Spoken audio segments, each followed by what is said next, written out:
Keep your hands and head inside the vehicle at all times. Buckle your seatbelts, check your mirrors, sit on back and relax. It's lights out and away we go for the Tall and Short of It podcast. Welcome everybody to another episode of the Tall and Short of It podcast. We're coming to you live from the tomb of Uzi. I'm your host, Justin. And I'm Aaron. Welcome back, everyone, for another week of the podcast. We've got a lot to go over. We've got all four quarterfinals matchups in the League of Legends World Championships. We've got the US Grand Prix. We've got some sprinklings of other just different stuff throughout. As always, Justin, good to see you. Another week. We're back at it. Good to see you too, sir. And from the fires of another overheated motherboard, yeah, like you said, we're back at it again. Happy to see you as well. But yeah, man, let me just tell you about my week really quick, and then we can get into the rest of the episode here. Sounds good. So I got my rose here for you. I had my annual path study meeting. It's a alcohol and tobacco like longitudinal study that I've been participating in for a couple of years now. And it's always just an interesting thing to do. It acts as a nice little check-in because it not only does it ask about like tobacco use and like opinions on tobacco use and stuff like this, but it asks about like medical stuff and like mental health and whatever. And it can like prompt you as to like what your answers have been. So it's nice to get a little bit of a like, oh, that's what I said last year. That's interesting. Like a progress report, kind of. Yeah. In no detailed means. So yeah, that's always fun. It's nice to, just kind of be involved with something like that. I just kind of enjoy it, and they also pay you, which is very nice. I was gonna ask. So I got a nice little Visa debit card that we'll have to decide what to do with. We may put it towards the speakers for the office. I think that might be a good use for them. Nice. So that's my rose here for the week. My seed I'll use to lead into my thorn then. Last Thursday me and Sarah had a continuing ed course where we learned about the use of the gua sha technique. It's an old tool assisted method. It's basically called like muscle scraping. So the idea is you use like a hard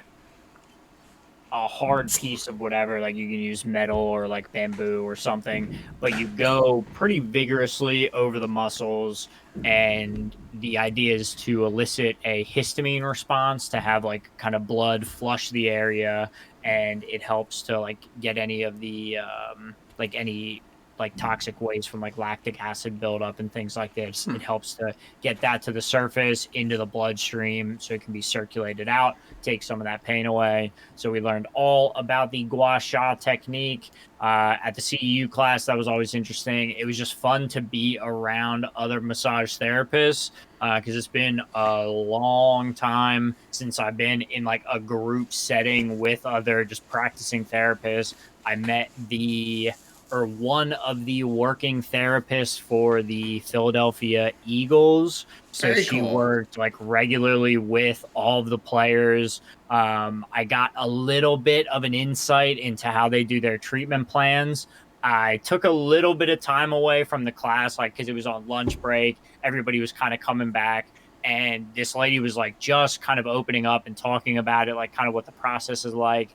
And kind of right as the teacher was coming back, I fired one at her. I was like, what's the note taking like? How do you guys like do the treatment plans and yada, yada? I loaded a bunch onto her, and she was like very locked in. She gave me a great answer, told me how they do it, which like, it actually blew my mind. I was super like, whoa, that's like high level, nothing I've been exposed to before. It was actually crazy.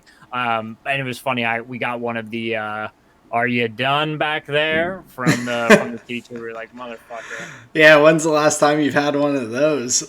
Probably fucking a lot. Yeah, way long time ago. So it was just a fun class. I feel like I learned a lot. Very cool. That's awesome.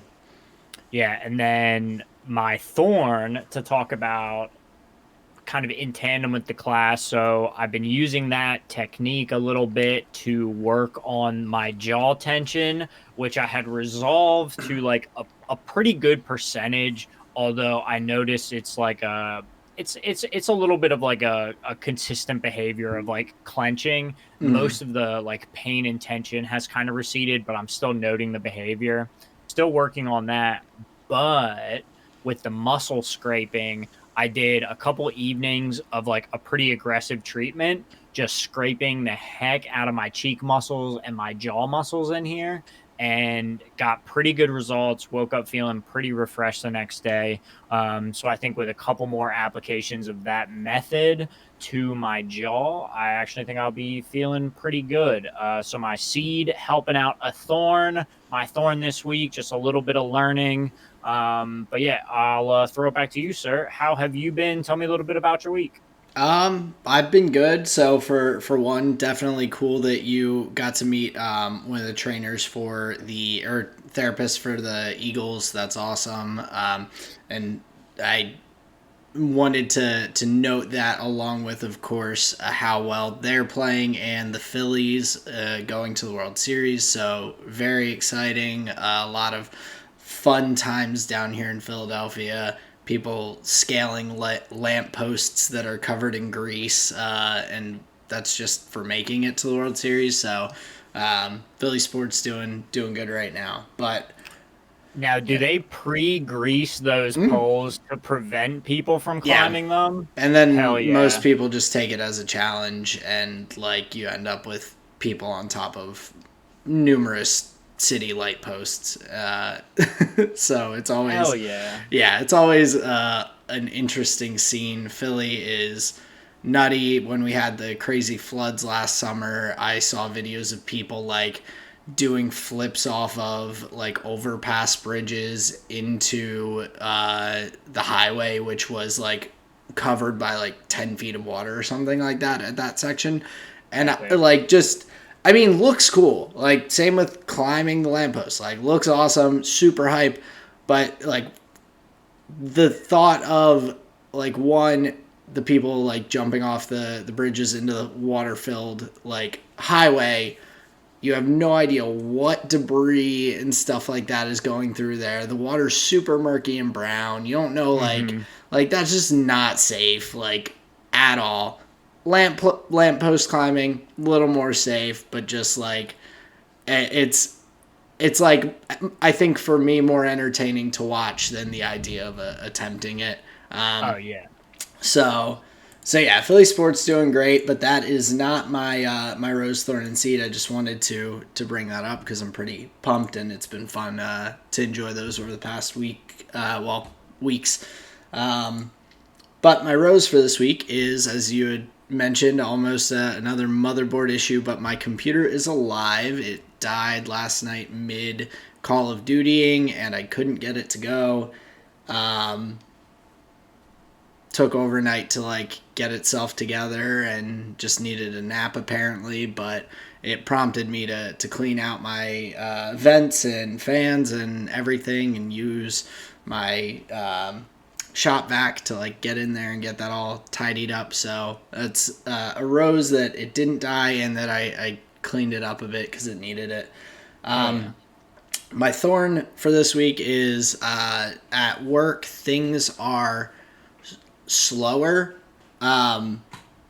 but that kind of means that I have more work to do to some extent because I do think that my specific like furnished apartment rentals and everything are a bit more seasonal. I have a lot of people throughout the summer that are like renovating houses, moving, things like that, which don't happen as much in the fall and wintertime. So things are slowing down, but that means I have to find ways to keep these apartments filled and whatnot. So trying to kind of figure that out, build some networking and all with some different companies and whatnot. But it's just going to make things busier and a little more difficult, at least over the next couple months until things pick back up again. So that's my thorn and my seed for this week. I know I had mentioned it last week that Colleen and I were getting a dog, but we got to go up this weekend and actually meet the puppies and everything. We had two that we were like really liked, and we were like, there. One of them was being considered by another family, and so we're like, hey, if the other family takes that one, the second one was like meant to be, and that's how it ended up working out. So we know which puppy is going to be ours that we get to bring home after Thanksgiving. That was it was really cool getting to go up see them. They're so tiny. I've got a bunch of good, cute little pictures with the tiny little things. They're Hell like yeah. 2.5 pounds, so it was a blast. They're so sleepy, adorable. It was a nice way to spend my Saturday afternoon. Sweet. But yeah, that is my rose, thorn, and seed for this week. Some greased up light poles and some tiny little puppies. That's not bad. Yeah, not too shabby. But to move along into the meat of the episode, I did want to briefly mention, because it's recurring theme a little bit now, but the chess world, Hans Niemann, the man who has been accused of cheating and everything, has filed a complaint and I guess lawsuit against Magnus Carlsen, Chess.com, and a number of other people, basically saying that he is a 19-year-old self-taught chess prodigy. And so he is looking to recover from the damages that the people he's suing inflicted upon his reputation and career, basically like a defamation lawsuit, saying, Sure. hey, like, I learned this all myself. Like, I'm not doing anything sketchy. I'm just good. So pay me, because you're like ruining my reputation, probably ruining his opportunity to get different or participate in different events, or who knows if I don't know if chess people get like sponsorship deals. I wouldn't be shocked. So maybe things I'm sure they would. so financially could hurt him. So he's bringing a lawsuit. Who knows what'll come of it, but I did want to update the people on the chess situation. That's kind of a fascinating ongoing case that, it's interesting that something where chess probably hasn't been talked about in the mainstream since Queen's Gambit came out, and then even then it was just about a show. Like, this is actually about the competitive integrity of something that is oft, or I should say, like, little talked about. So that's kind of interesting. I would hate for the idea of competitive chess in like the minds of just the zeitgeist going on now to be like, oh, well, I mean, the players at the top, there's cheating scandals and we don't really know. So who really cares about it? Um, so not only would it be kind of defamation of his character, kind of defamation of chess in general, because like how often do you hear about chess for a long time? This could create just like a slight negative connotation, Yeah, talking about chess dildos and cheaters, yeah, it's definitely it's an interesting time for, like you said, a competitive game that you don't typically hear too frequently about in the mainstream. So definitely an interesting story. If I see anything new, I'll be sure to bring it back to the pod.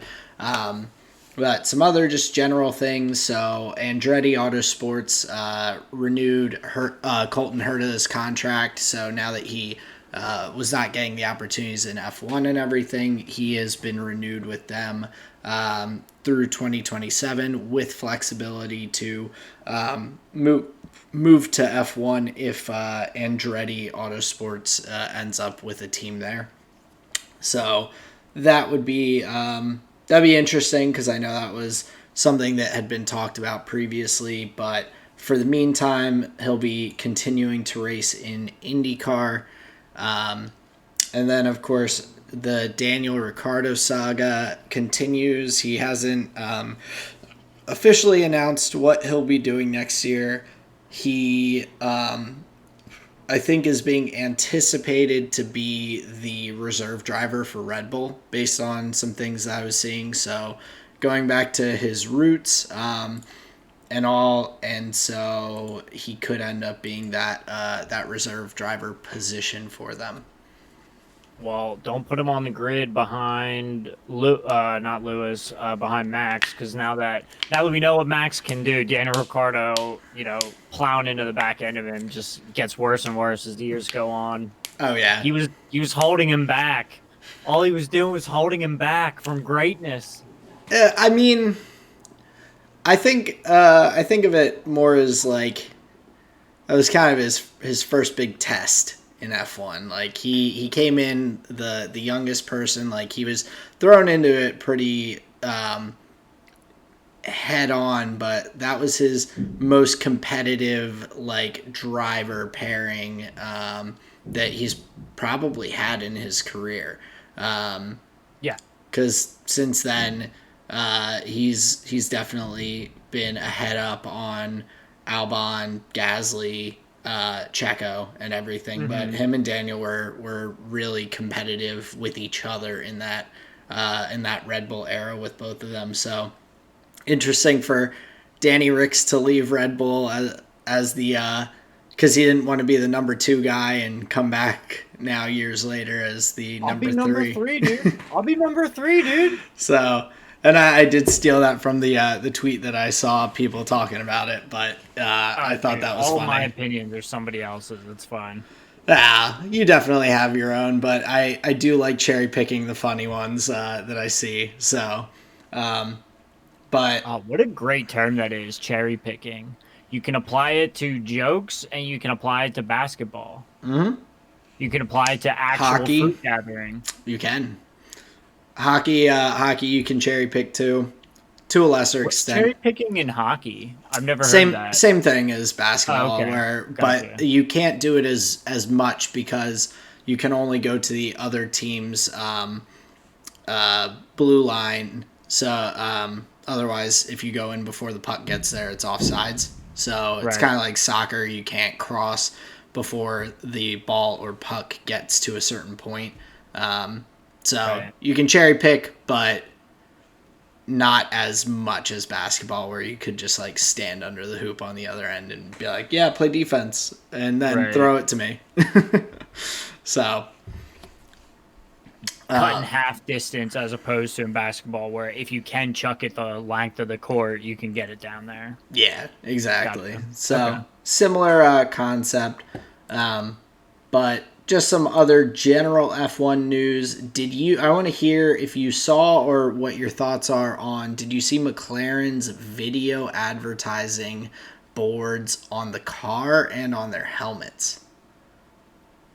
I doubt I noticed that. Or if I did, it like went right over my head. Gotcha. So McLaren, which I thought this was just a really interesting and kind of cool piece of tech that they added in, but McLaren, both on their helmets, like at the bottom piece below the visor, implemented like a curved, almost like, I guess it's a LED like screen that can change with different advertisements and things like that. They also have paneled ones that are on the sides of the car. I will link you this tweet real quick. So that has a quick video of the ads and everything. So, but anyway, I thought it was interesting because they're obviously not huge yet. They're in pretty protected places and all, but it's a pretty neat thing to be able to like start doing. I think it is just another technological advancement in F1 that could be applied to a ton of other different different things in general. Obviously expensive probably, but I think it's a pretty neat concept, and you can, I'm sure, get a lot more potential sponsorships and things like that, by being able to just like go through them a little bit. So Right, where previously there may have been a premium on just real estate of the thing. Well, now maybe they can chop the price and say, well, yeah, you'll be on this slot 1/3 of the time of the race. And instead of selling it to you for, $10 million a race, we can sell it to you for $3 million a race, because it's like the same slot of real estate, but you're like time sharing it or something. yeah, I think it'd be interesting if teams use those for maybe other forms of like data expression. Maybe if they could do like incorporate it as a part of the new one-off helmet designs or one-off like livery design, something like this. It feels pretty dystopian where like this just new ad technology is like what's exciting. yeah. I just thought it was interesting because I think there's a lot of applications, especially the fact that there is like a wearable ad space on the helmets that can change and things like that. Hmm. Like that is a pretty wild thing. And so like, I mean, there are plenty of sports that have helmets and equipment and things like that. So I could see that kind of transferring over to other areas. A little bit tougher in sports where the helmet is hit a lot more frequently. So I don't expect it on football, NFL helmets anytime soon. See just a lot of shattered screens on helmets, but just It'd be a good look. it would be a look. I don't know if good would be the best term, Sure. but pretty cool overall. Just like a some of the technological advancements that we might see in other areas that kind of come out of F1. Just at, like, I'm sure a lot of new hybrid technology and things like that kind of, I would imagine, came through the turbo hybrid era of F1 now, Hmm. where we're seeing the cars like get better and better at storing energy, at deploying the energy. And so those things, I'm sure, have been incorporated by the manufacturers of the different vehicles to some extent in their just everyday person vehicles, and Oh, you everything. mean going down from the works vehicle that's on the Formula One grid and like using that as R&D tech to what's on just like my and your road car? Right, exactly. Right. Because I would imagine that as they've learned at least better ways, obviously some parts, some systems, things like that are going to be extremely expensive to employ in these car in like an everyday car. But maybe there's a like more generic version or something to that effect that you can use in the everyday car that's more cost effective, gives bonus value in terms of like faster recharge on your hybrid battery as you're driving or different things like that. I think that there are a lot of implications from like what these cars can do that can be transferred over into the everyday world. So Yeah, for sure. I would kill for a DAS system in my Honda. yeah. Fucking warm up those tires, ripping down the highway. Oh yeah, because you just got to be able to like pass people on a dime, and everything as you're zooming down. Um, Just engage my overtake mode, dude. yeah, exactly. So That's what I say when same I'm thing. driving with Sarah. I'm like, engaging overtake mode. I think I probably would a little bit more if I had a stick shift car or if I had like well, stick shift or like paddle shifters. Sure. I would 100% do that a lot more. But for the meantime, in my little automatic, my Lamborghini Corolla, I'm The callbacks here are insane. just stuck in the normal driving mode. So No overtake for Uh, me. the overtake mode is for the racer and all of us, Aaron. Yeah. Manual or not. Nah. So, but other F1, just the last little bits of stuff before we get to the U.S. Grand Prix, but Porsche was being rumored to acquire 50% of Williams. That deal did not go through, and they are going to be taking over the Sauber team starting in 2026, and they will be an Audi factory team. So no more Alfa Romeo Sauber. It's going to be Audi starting in 2026, and it's going to be just a new team into F1, a new engine supplier. So there's, of course, similarly to what I've mentioned and we've talked about before, with another engine supplier coming in, it always gives potential to shake up the constructors and kind of who their supplier is if they are not a full works team. So a new a new constructor joins the battlefield. Or Now, did you say that it's going to be Porsche taking over with Audi engines, or is it Audi taking over? I'm so sorry. It's all Audi, not Porsche. I That was just stuck in my head, I think, from when we previously talked, because Porsche was talking about buying part of Red Bull. Anywho, no Porsche, all Audi. Thank you for the correction. Gotcha. Okay, so Audi wanted to buy half of Williams. That deal didn't go through. They moved on to Alfa Correct. Romeo. Alfa Romeo says you can have that ass in 2026.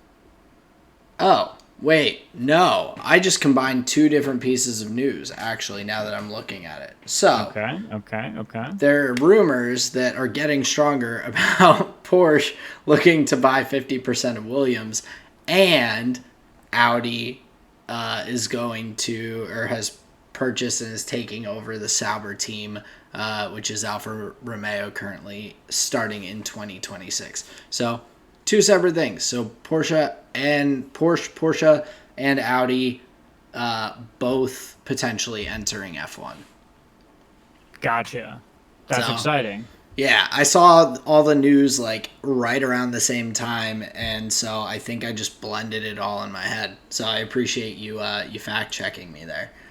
Well, I wasn't even fact checking. I was just asking just to make sure I kind of heard you correct. But if it made you, kind of take another gander at it, that's beautiful. Yeah, definitely helped. And so leading up to the U.S. Grand Prix, there was some sad news for F1. So, Red Bull's owner and the co founder of Red Bull, the company, passed away.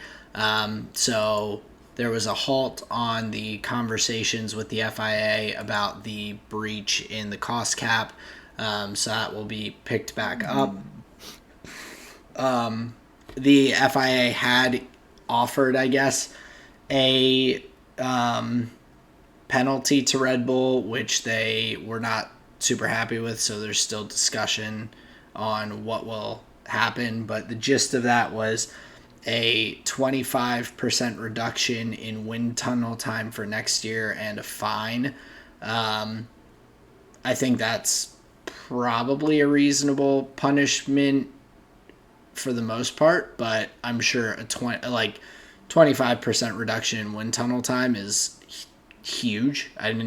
Did not expect it to be that much, so I think that will be kind of interesting to see what comes out. But like I said, they've currently put that on hold with Red Bull's owner and co-founder passing.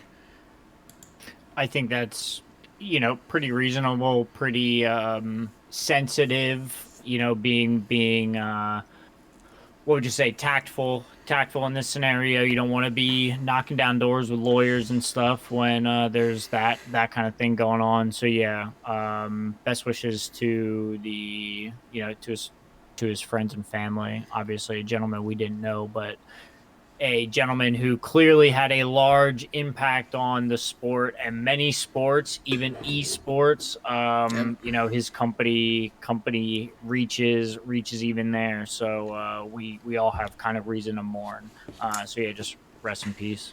Yeah, and it was really interesting. Well, and I think it's nice to see like the FIA look at that and go, let's just like take a break and come back to this, because obviously we're so far past last season already anyway.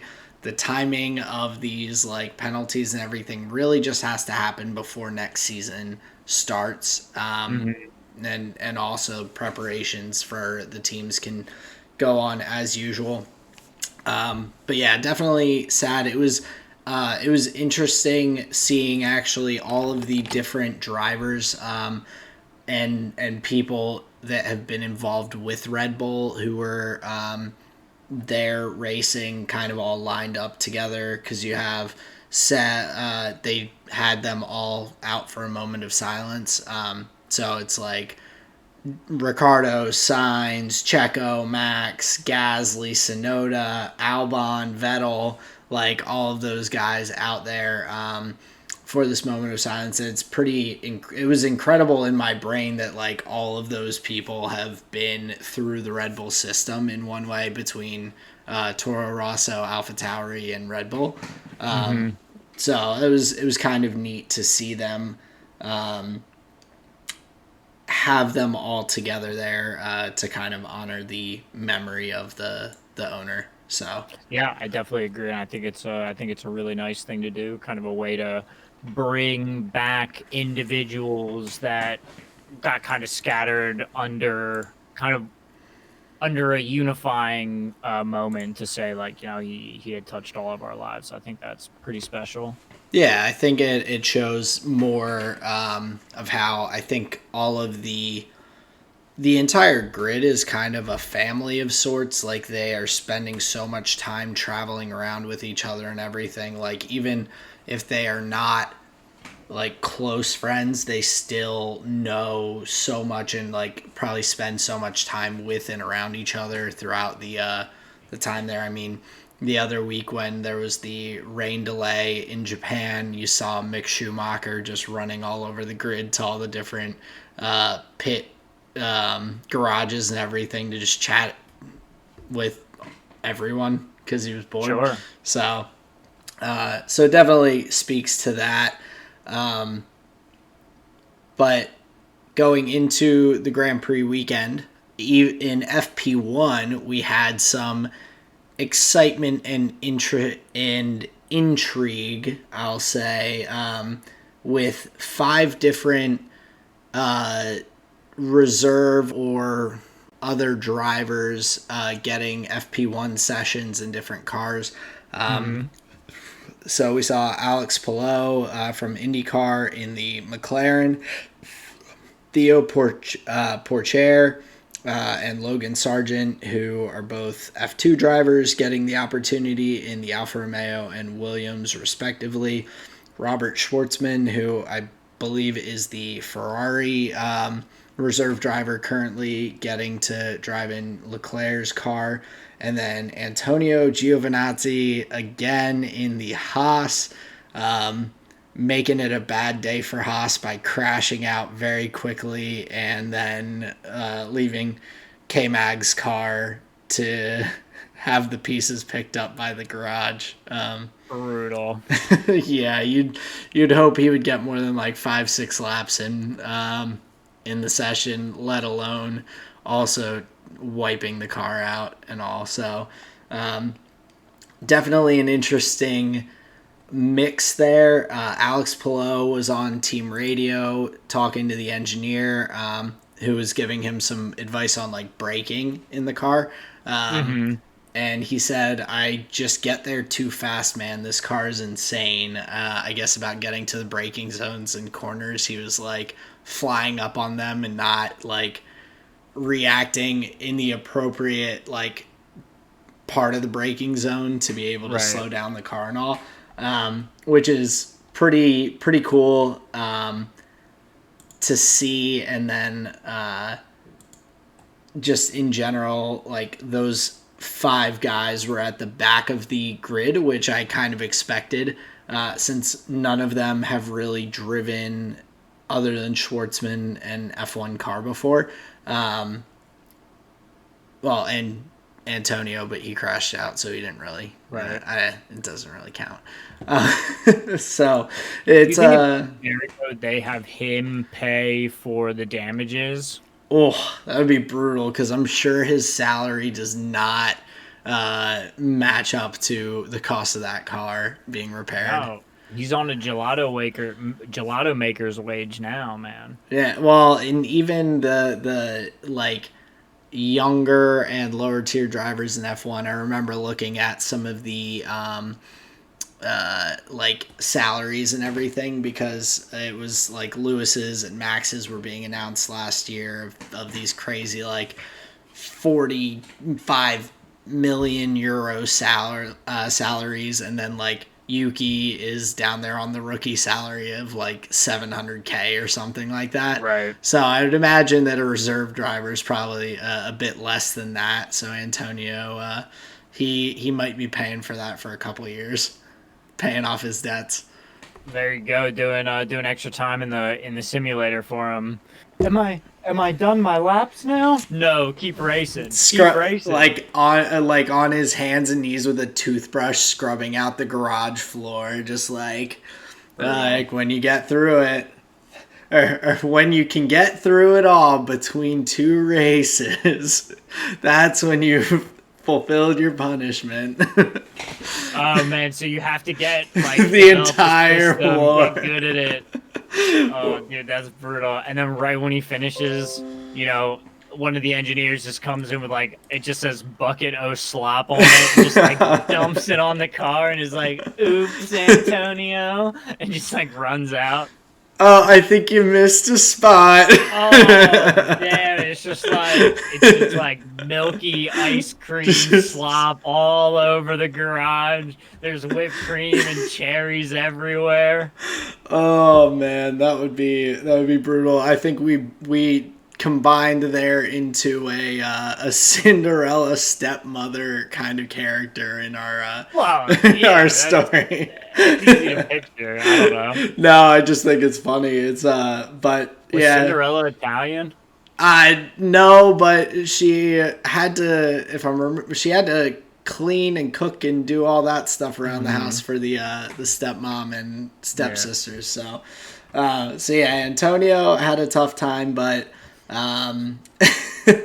but it was interesting. So we saw Alex Palou end up 0.3 faster and then 0.4 faster than Theo Porcher and Logan Sargent respectively. So being ahead of 2 F2 drivers in his first time in that F1 car and everything, I think that's interesting to kind of see the comparison.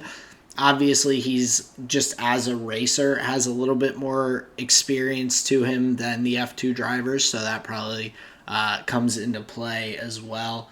But pretty cool to see them out there and just getting to give it a spin out on the track. So yeah, especially when these are names that there are large possibilities for them to wind up in Formula One. I think it's interesting, given you being a aware enough fan. If the free practices interest you, you'll be exposed to some of these drivers that you may see, in a year, 2 years down the line, getting a contract with like a Williams or an Alfa Romeo or one of these squads. Yeah, and Logan Sargent being one in particular for Nick Latifi's seat, they've basically said that, or Williams has essentially said that no matter or as long as he gets as many super license points as he needs to get his super license, then he will be their driver next year in that seat. So. Right. That would be also just very exciting with the first U.S. driver we would have had in F1 for quite some time. That would be neat to see.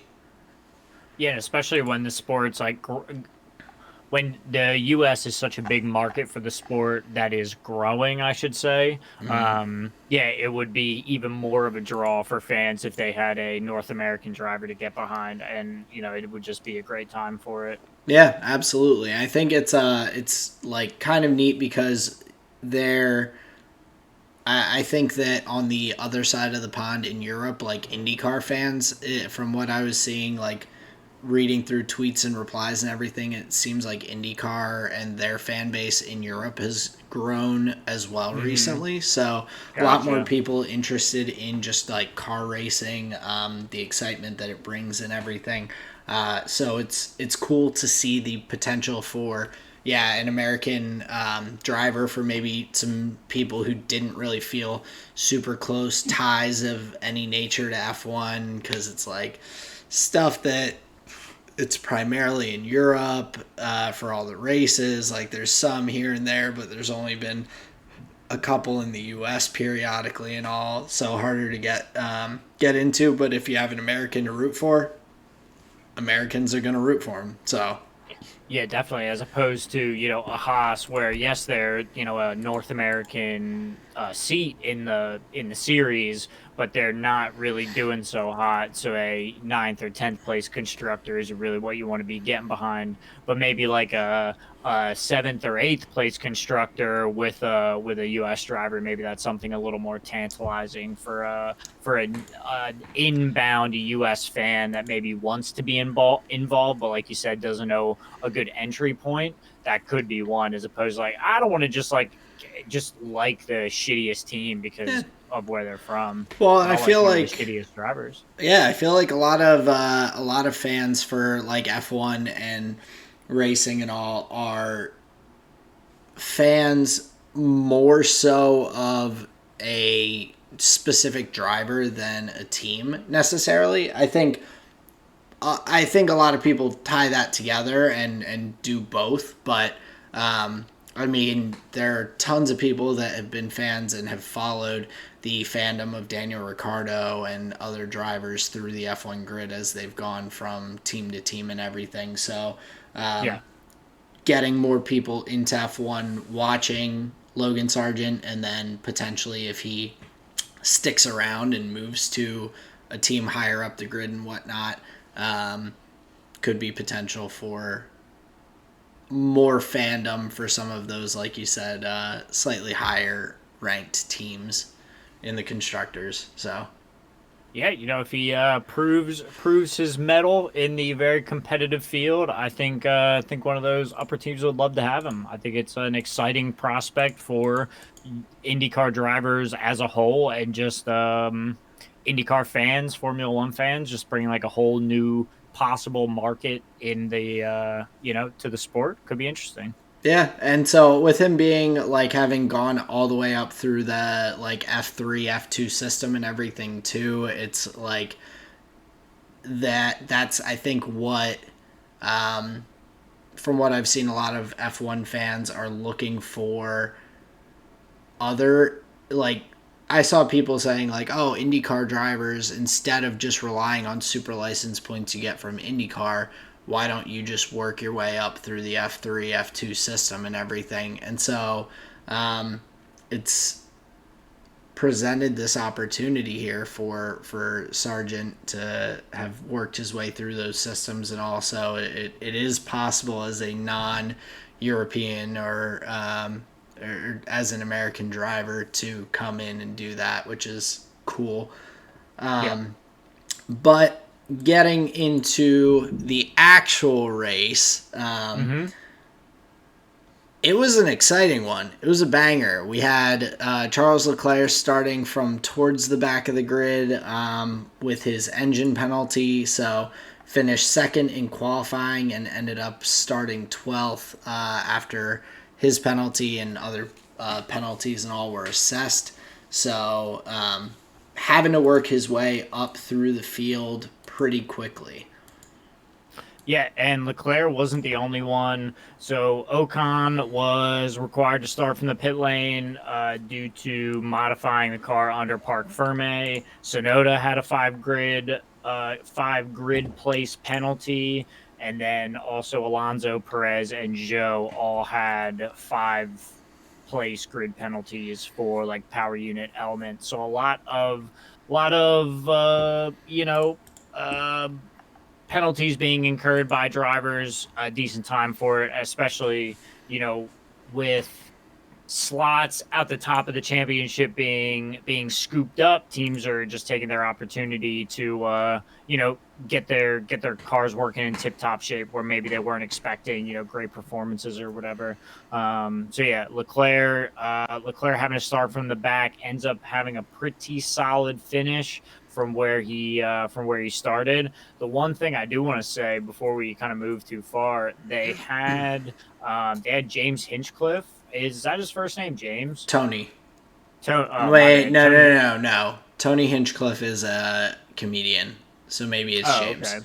Yeah, James Hinchcliffe from the IndyCar broadcast. I thought that was really fun to have him on. I believe he was there for qualifying and there for the pre-race show and some other elements of the broadcast. So I thought it was interesting to have a U.S. motorsport expert on the kind of broadcast to give a little bit of the, I guess, U.S. flavor to what is usually a purely European broadcast. Not that it's better or worse for it or anything. Just saying that it was just fun. I liked him on Yeah. there. And the one note that I had, I just enjoy his intellect. He obviously is quite informed and quite knowledgeable about motorsport in general. So Yeah. I just thought it was fun to have his input. Well, it's a fresh perspective from the usual, which is always interesting to see, like an outsider's thoughts or opinions if they line up with like the current broadcast, if they have some differing opinions, if they have some new insights. Unfortunately, some of the other people that they had brought on, at least for the ESPN broadcast of like the practice sessions and whatnot, that I tuned into a little bit, was a little less exciting because it was Danica Patrick and a couple of other folks. I think Ted Kravitz was thrown in there to chat with them as well. And it was just kind of boring, which I mean, I guess some of those things just can be. Like, it wasn't like it was qualifying or the race, it was just the practice sessions and all.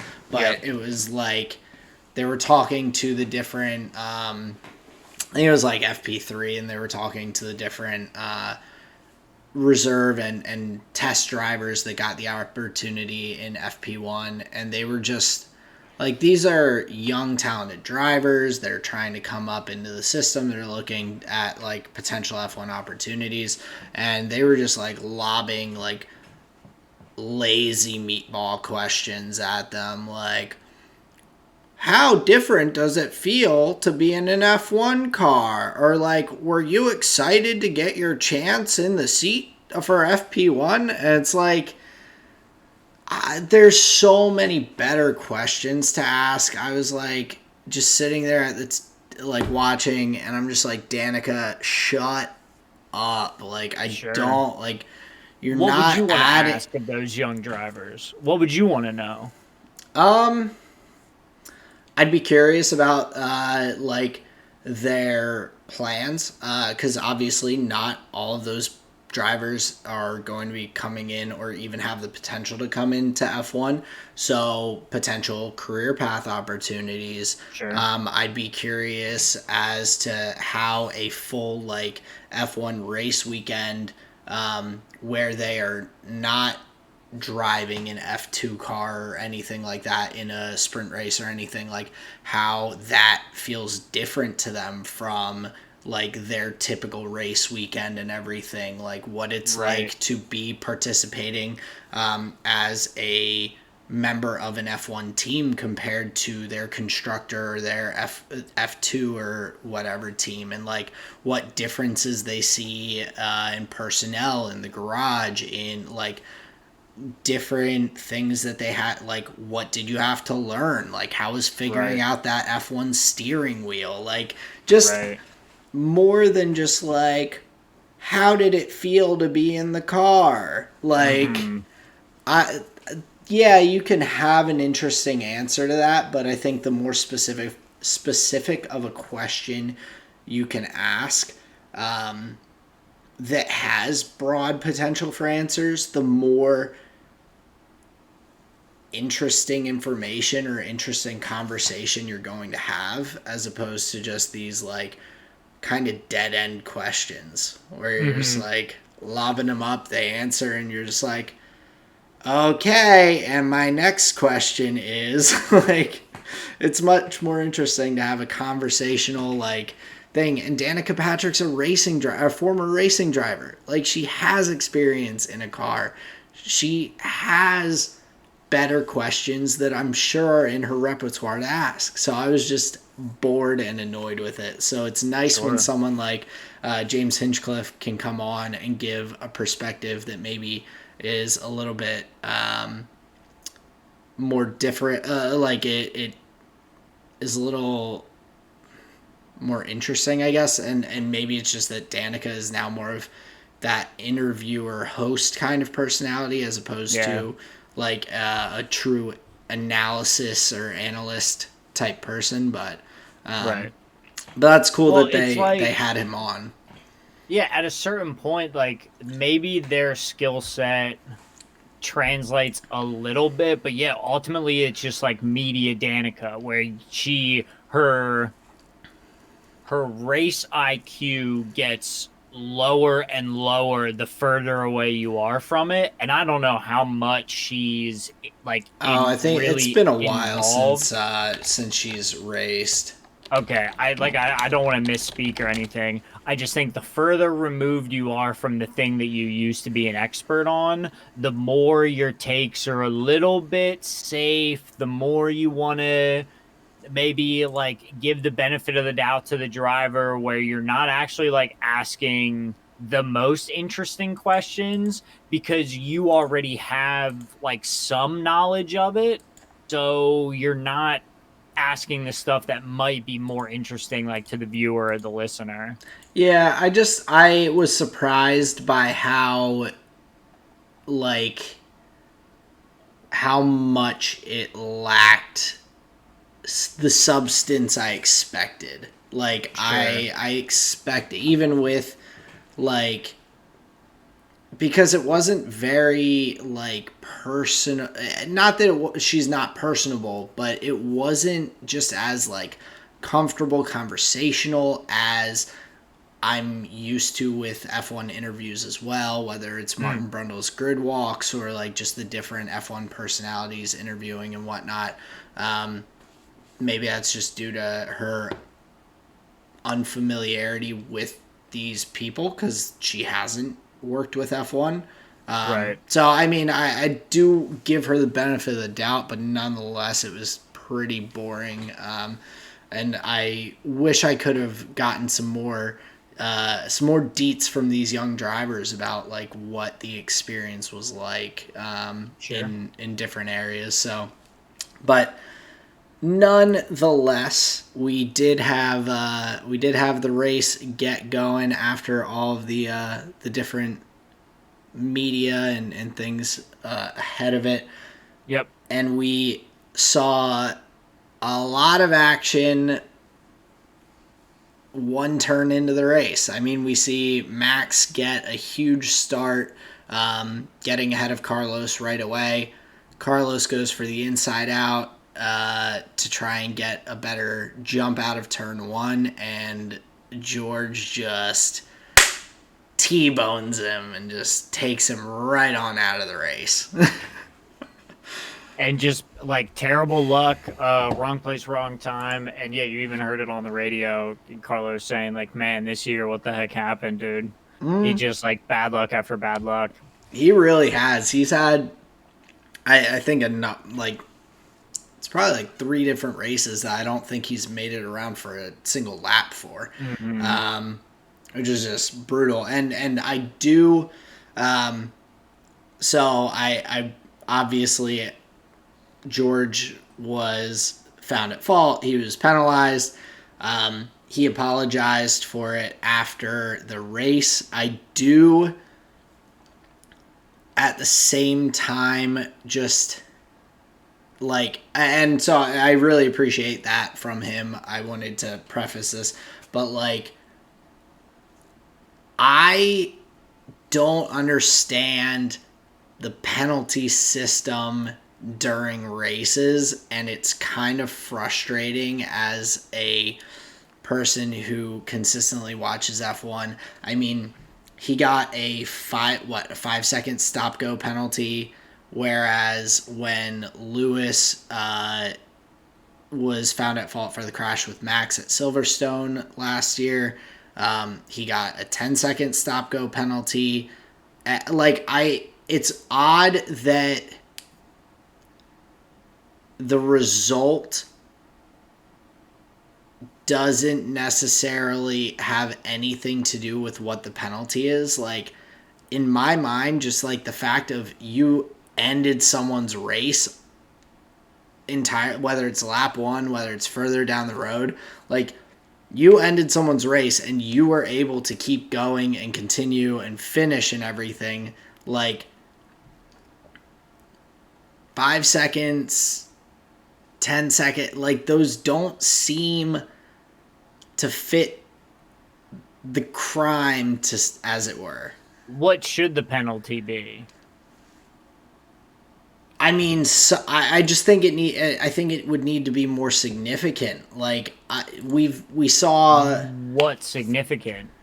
10 seconds? Like, is 10 significant? I mean, I don't even know if 10 necessarily is, because, for instance, at Silverstone, Lewis took Max out of the race, gets a 10-second penalty, and then still comes back and wins. Like, and I know that that is, the Mercedes car last year was very good.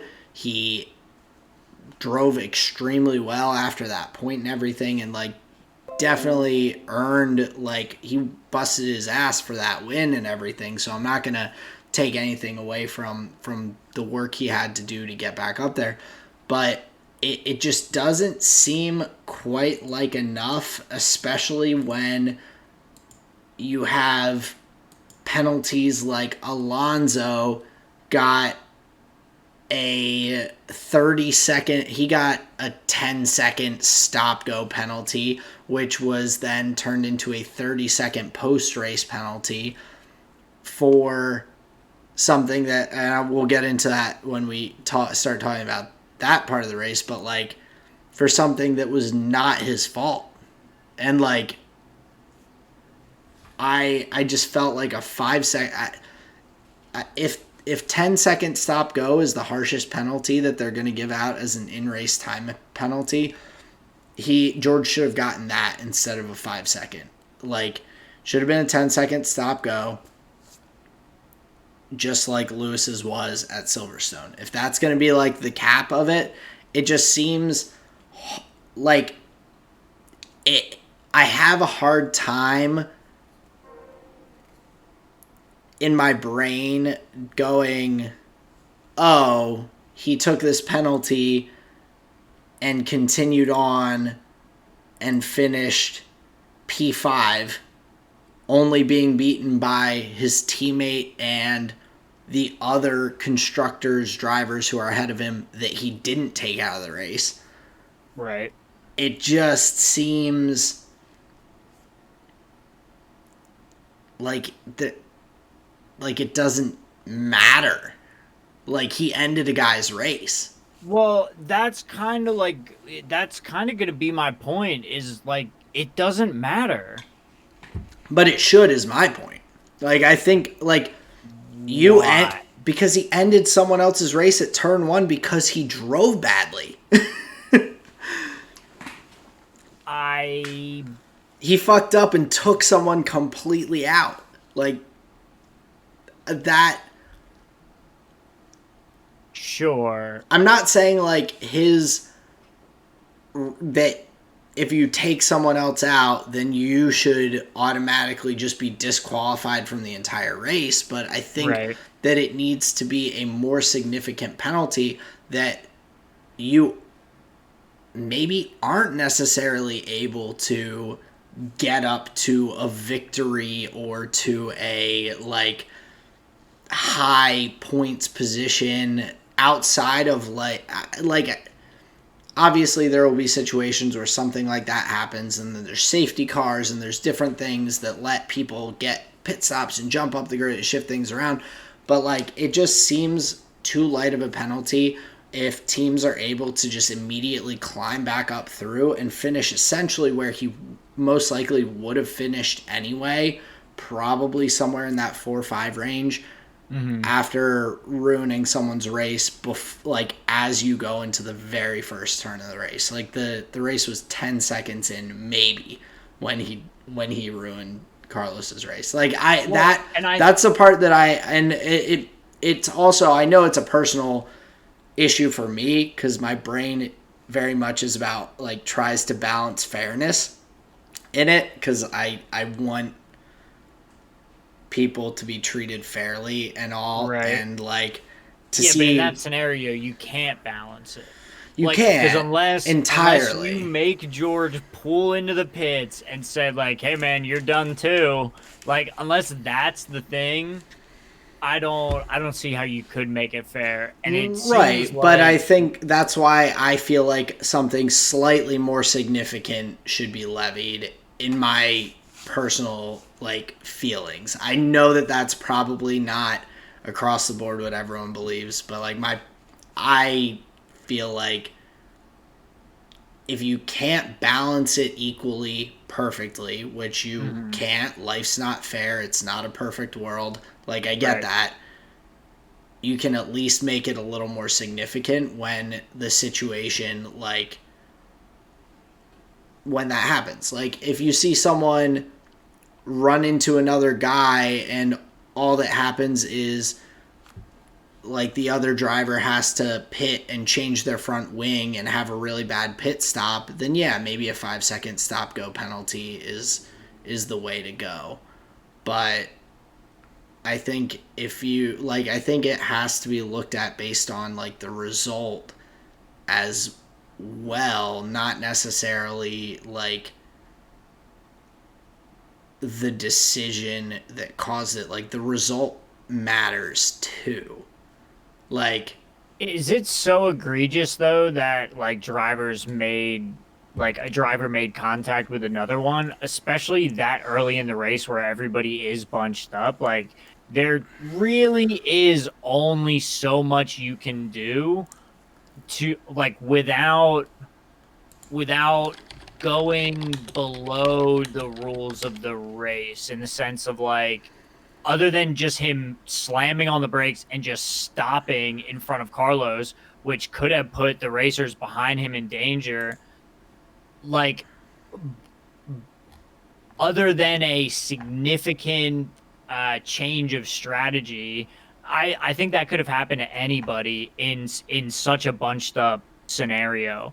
I'm not so worried about the equalness of the punishment or anything like that, because at the end of the day, I think that is just something that happens in racing where drivers make contact with each other, unfortunately, and just somebody's going to get the short end of the stick. I don't think a driver's day should be ruined by the rules just because there was like this built-in thing that happens where you get too close to each other because there's only so much room to go. I understand that side of it, but at the same time, like it was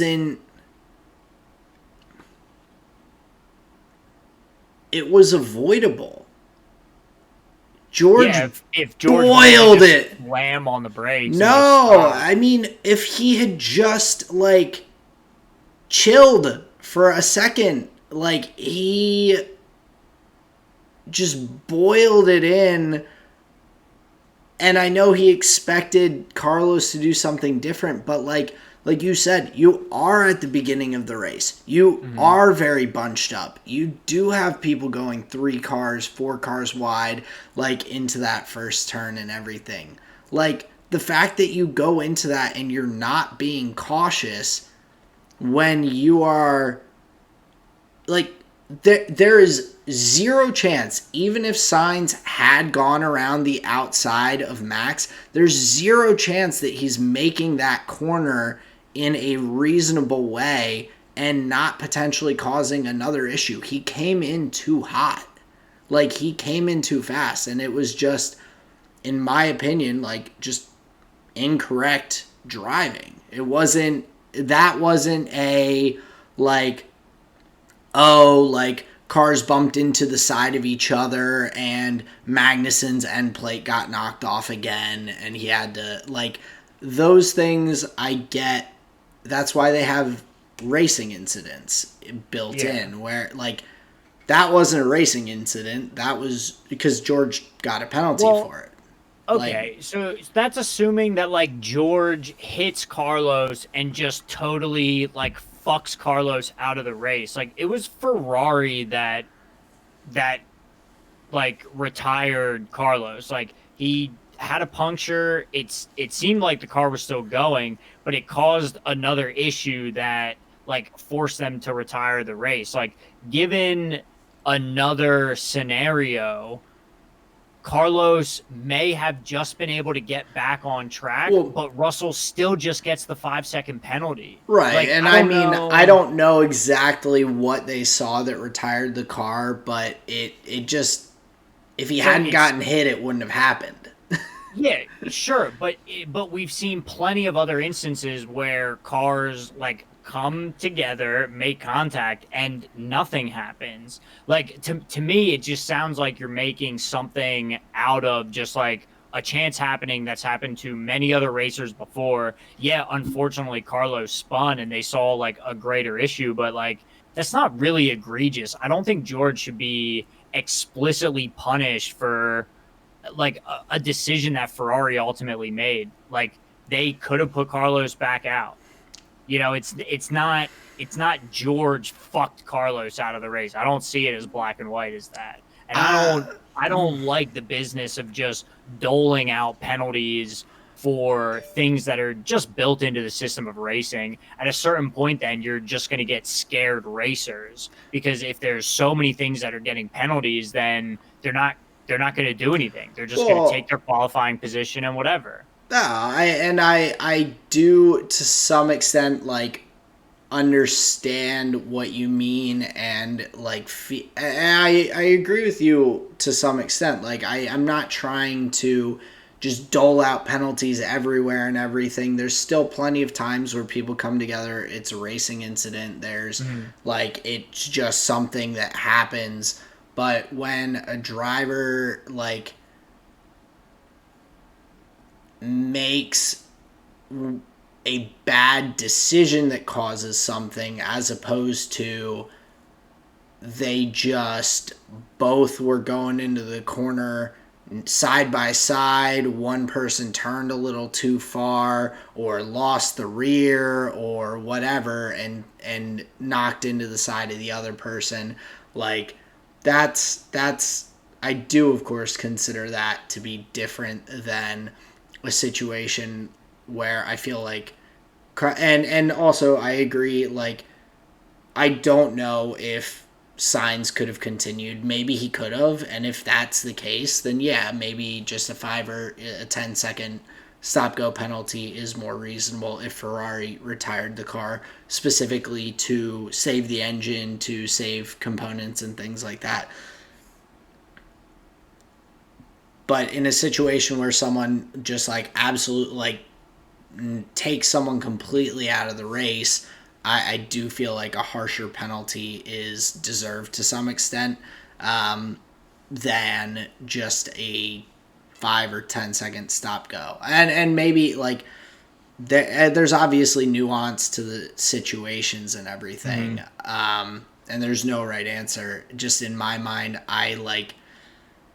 it bothers me a bit that someone can ruin someone else's race and then go and just get their points, and then all they have to do is just be like, hey, sorry about that, like, in the grid after, like, in the paddock afterwards, like, right. And I respect, like I said, I respect George going and apologizing. He realized he made the mistake and everything, but It's sucks to see like Carlos come in, he gets pole position, he's like raring to go.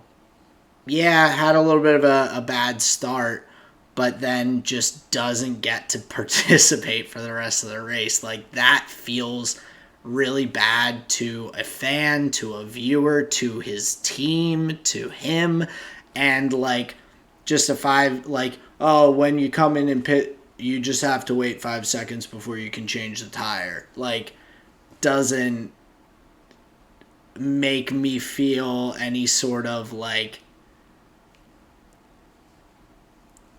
the penalty is fulfilled. Like you're okay, we're all square now. And so like Right. I know, like I said, you're not gonna be able to perfectly do that, but I would like to see a little more, I don't know, nuance or maybe slightly harsher. I'm not talking about taking him completely out of the race, but he was just coasting in P5 for a while. Like he got back up there and was just like there for a decent bit of the race, as opposed to like really having to fight his way up through the pack or anything to get into the points or make his way.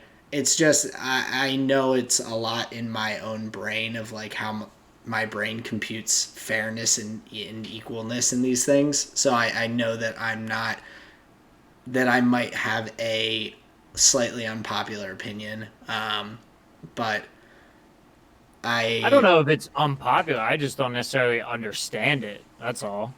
like I'm not trying to ruin two people's races. I just want it to be a bit tougher on penalties when someone is like taken out of the race specifically. Sure. Like that is the situation where if someone's race is ended, I expect the other person's race to be like penalized decently, like if they do that. I mean, if like if so you like moving further on into the race, say the situation with Lance Stroll and Fernando Alonso.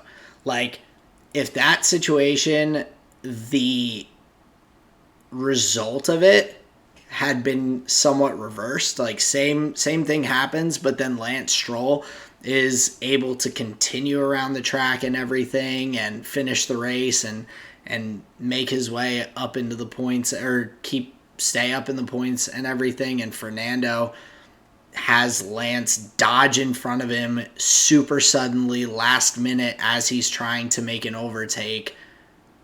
And like if Fernando was taken out of the race, I would, Sure. and Lance got to continue, I would expect Lance to be decently heavily punished because he fucked up. Like I mean, if the F1 cars were lighter, like he would have, Alonso's car would have been airborne. Like Yeah, that. sure. So like I think it's more so just those situations where someone's like race is ended by someone else that bother me specifically. Like outside of that, I mean, I did find it a bit ridiculous that Alonso got a 30-second penalty, which is the equivalent of a worse penalty than what George got, because the FIA didn't give him the black and orange flags. They were like, oh, you're good. You can go out there and keep driving. And then after the race, they're like, oh, so you actually weren't good. And so instead of getting points after like going like on after popping a wheelie halfway down the straight and hitting your side into the wall because because Lance Stroll decided to like, I don't know, like do a little twitch motion in front of you.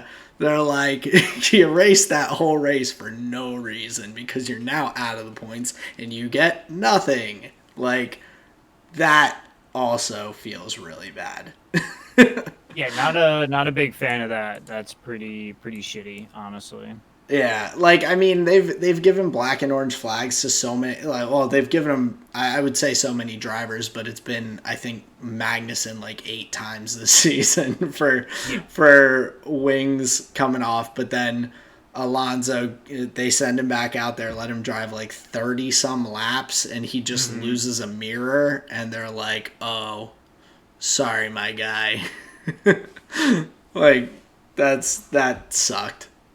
It is pretty ridiculous, and I do see your point of how they can be pretty inconsistent with things, and it seems like they just kind of make the rule up as they go, kind of Yeah. apply whatever they want to any given scenario. I do get that, so I'm kind of on board with what you're saying, but yeah, I wouldn't want to see um yeah, just don't like seeing collisions in general, Well, whether yeah, cars are going up in the absolutely. air, cars are being taken out. You would hope everybody's finishing the race. Yeah, So that's yeah, the whatever the goal. punishment, yeah, whatever the punishments end up being, I'm,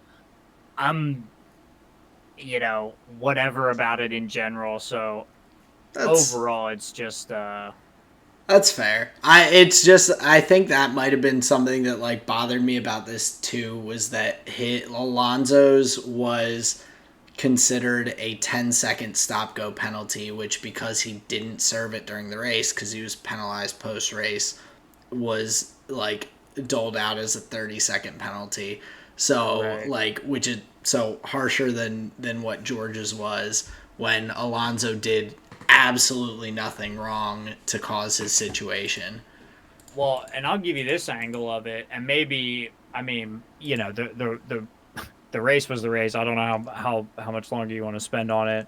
But I'll give you this angle. What if instead of having a 24 race season, we just do 22 races, spread them out a little more, and give teams time in between the weekends. So the second the red, so even like minutes before the black and white flag is dropping, they're like cleaning up the paddock and getting ready to pack up. Maybe if there wasn't such a focus on to the next thing, maybe these things could be handled on the weekend and maybe in a more timely manner instead of just like basically like run into the next location like we'll figure that out, um Yeah, I mean it.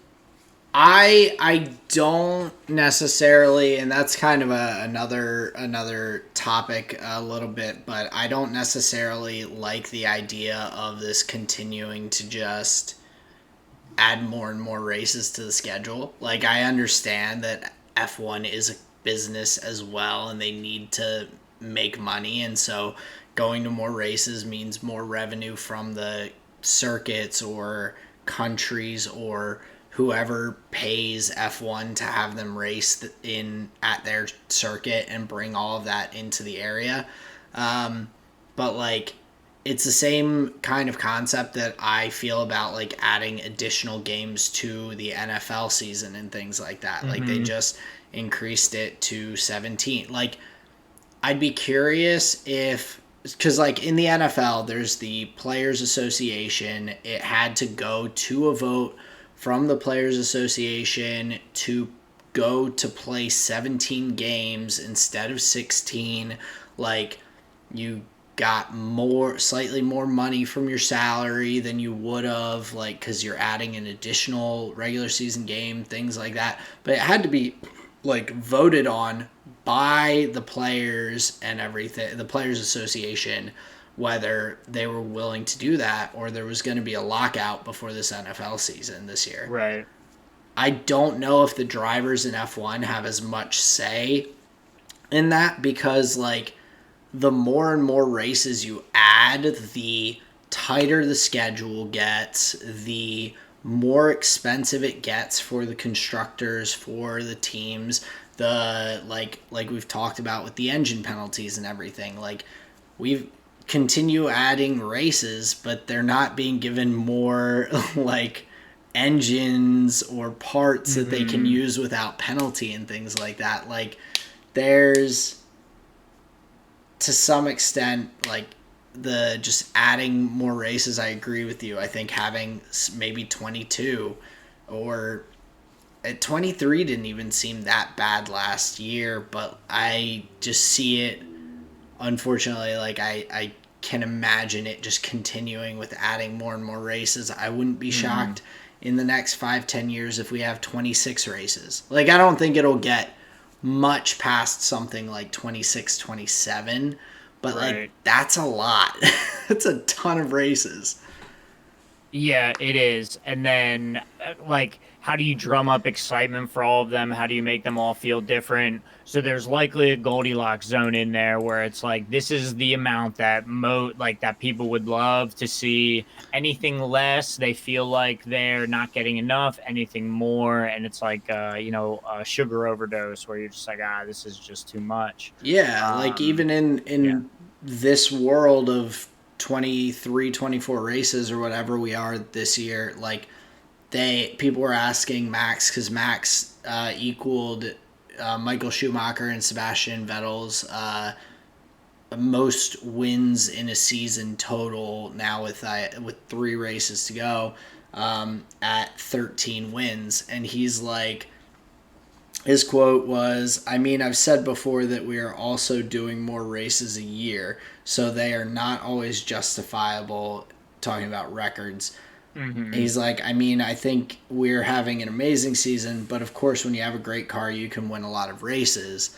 Hmm. So he's like, yeah, we're winning a lot, but we're also racing more than they did. Like, I don't know. There were probably only 17, 18 races in that season Right. that Schumacher won 13 of them, compared to Max winning 13 out of 21 or some Hmm. or whatever it is at this point. So I think it does dilute it, and I'm 100% agree. I think there's got to be a Goldilocks zone somewhere, in terms of that's a good way to put it, in terms of like how many races is sustainable and like healthy to Hmm.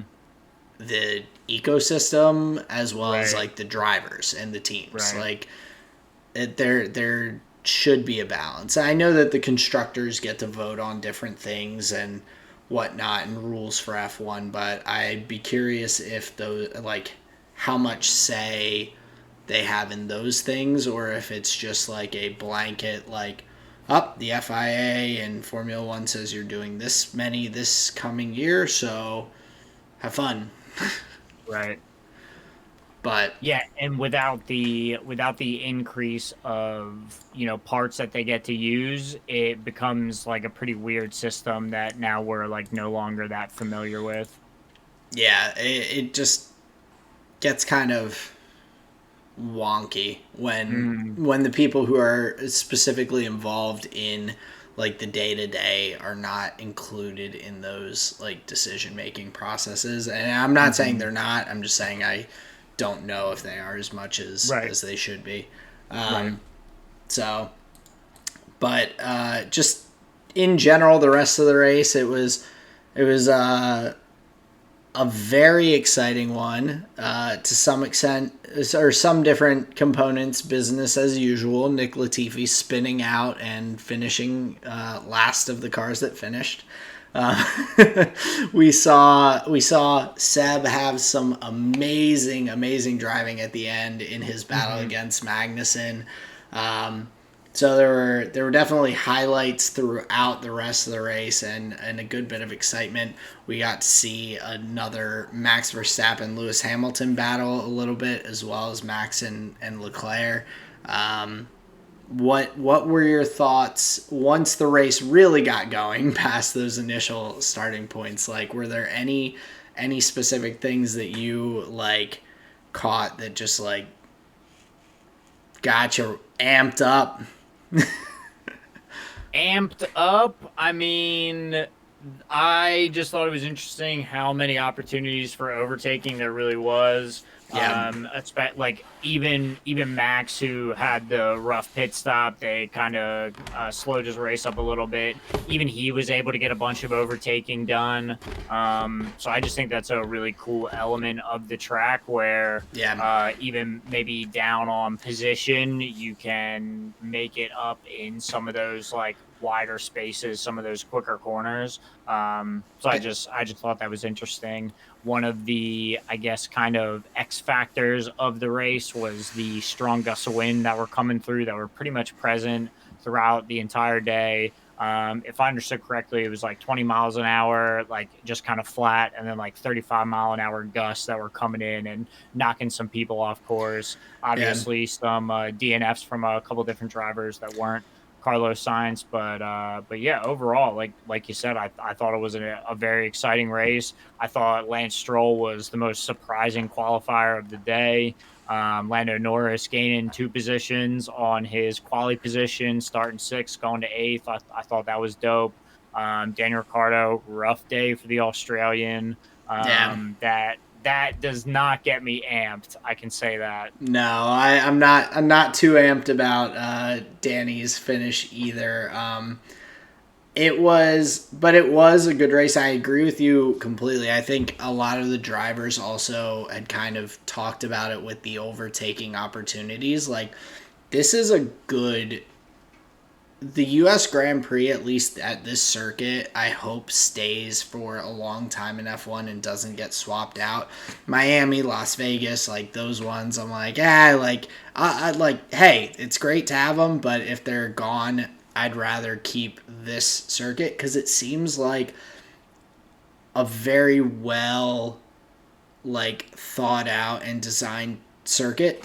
Yeah, it's pretty balanced, I'd say. Yeah, I mean, we saw at numerous turns like the opportunities to try and pull inside out, take racing lines. We saw the battle between Max and Charles, going back and forth for a few different turns, and then similarly with Lewis, he was able to fight back for a little while against the Red Bull, which is a quicker car. Like it was exciting to see and added a good bit into it. I wish we could have seen live the Seb and Magnussen fight at the end instead of seeing Tim Cook. Like I don't even know if you can call that waving the checkered flag. Just moving it. Just like a robot. Just Careful he's not to pull his rotator cuff. basically just in my chair, just swiveling. It was so bad, dude. It was so bad. And we see that instead of the two of them finishing the race. I actually won. Who was it? Serena Williams or Venus Williams? Serena. I actually want Serena at every race now. We want Serena back. Guy. Bring her back. Like, dude, give me anybody except that. Like, my man had no enthusiasm. My man could not care where he was. Honestly, he probably could have been the first person on the moon, and he just would have been like, yeah. Tim Apple, just not doing it. Not a fan of this guy. Get him out of here.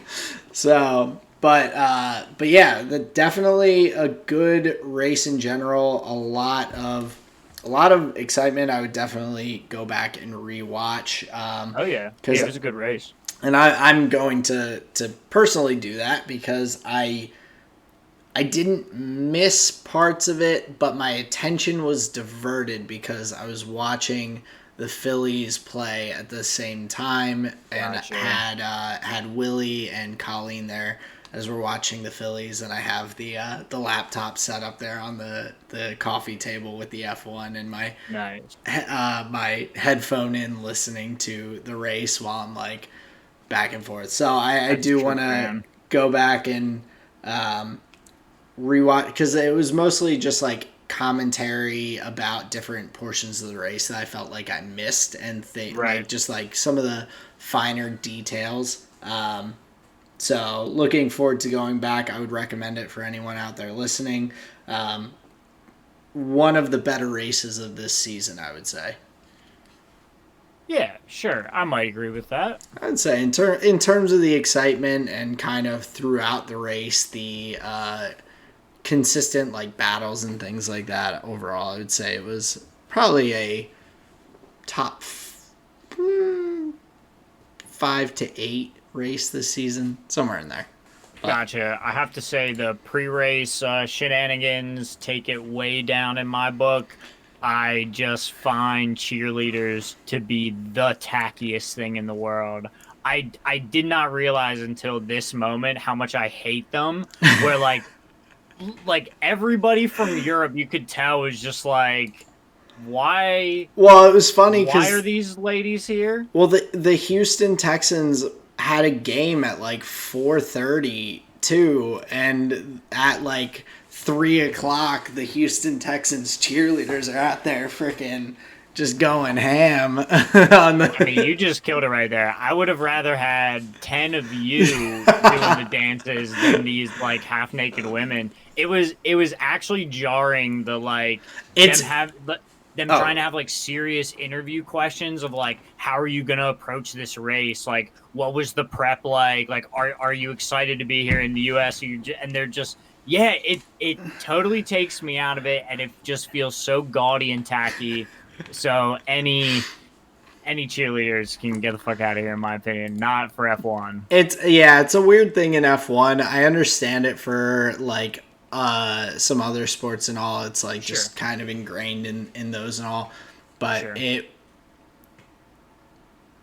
almost like makes it's like pigeonholing it into Mm-hmm. like this is the American Grand Prix, like Right, we're right. gonna We have cheerleaders. we do football, beer, and cheerleaders. So Yes, we're gonna have a beer, racing, and cheerleaders. It's like, all yes. It was right. big tailgating vibes. Yeah, well, it was funny because like seeing the overview shot as well, the like parking areas nearby, it just reminded me so much of NASCAR because it was just the Mm-hmm. lines of RVs that are there, and I'm like, oh, Hell these people yeah. have been tailgating. They are hammered for this race. Hell Like, yeah. one, good for them, but it just gave me big NASCAR vibes a little bit, and I'm like, well, it is Texas and it is racing, so it kind of fits. But I agree. I wouldn't be mad at not having the cheerleaders. I also heard there was, again, some more weirdness of Martin Brundle's grid walk with like different people who didn't want to be talked to and whatnot. Apparently, I think Brad Pitt didn't want to be talked to, yet he was like shown on the broadcast 87 times. Mm-hmm. Which, another thing that I was just like, there's racing going on. Like, why am I staring at Brad Pitt's face, looking like Right. Just headphones watching the on, race. just watching a screen next to him with the race going Mm-hmm. on, standing in it? Like, we get it. You've already talked once about the fact that he's making a movie that is about F1. Like, Right. we get it. Like, move forward. I do not care to see Brad Pitt's Yeah. face over Yeah. actual racing. So, but yeah, more. I feel like we only have these like paddock and like pit walk kind of weirdness when we're in America.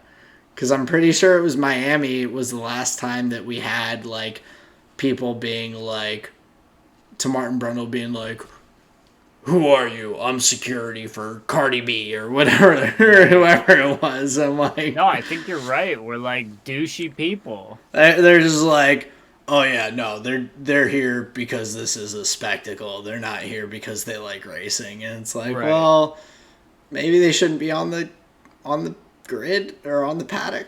Like, I don't know. Well, Like, like let them be there, but or just let's like, not like yeah, like don't. illuminate them as like, oh, this person's Yeah, here. who cares? Like, Right. illuminate them if they actually talk to the interviewers. If they're like willing Sure. to be like, oh yeah, I like started like even, hell, I don't care how long they've been a fan of F1. I'm not a like just in general. It's something I realized recently. Like, I don't care if people are bandwagon fans of something. Like, that doesn't affect me at all, even if I'm a Right. diehard fan of something.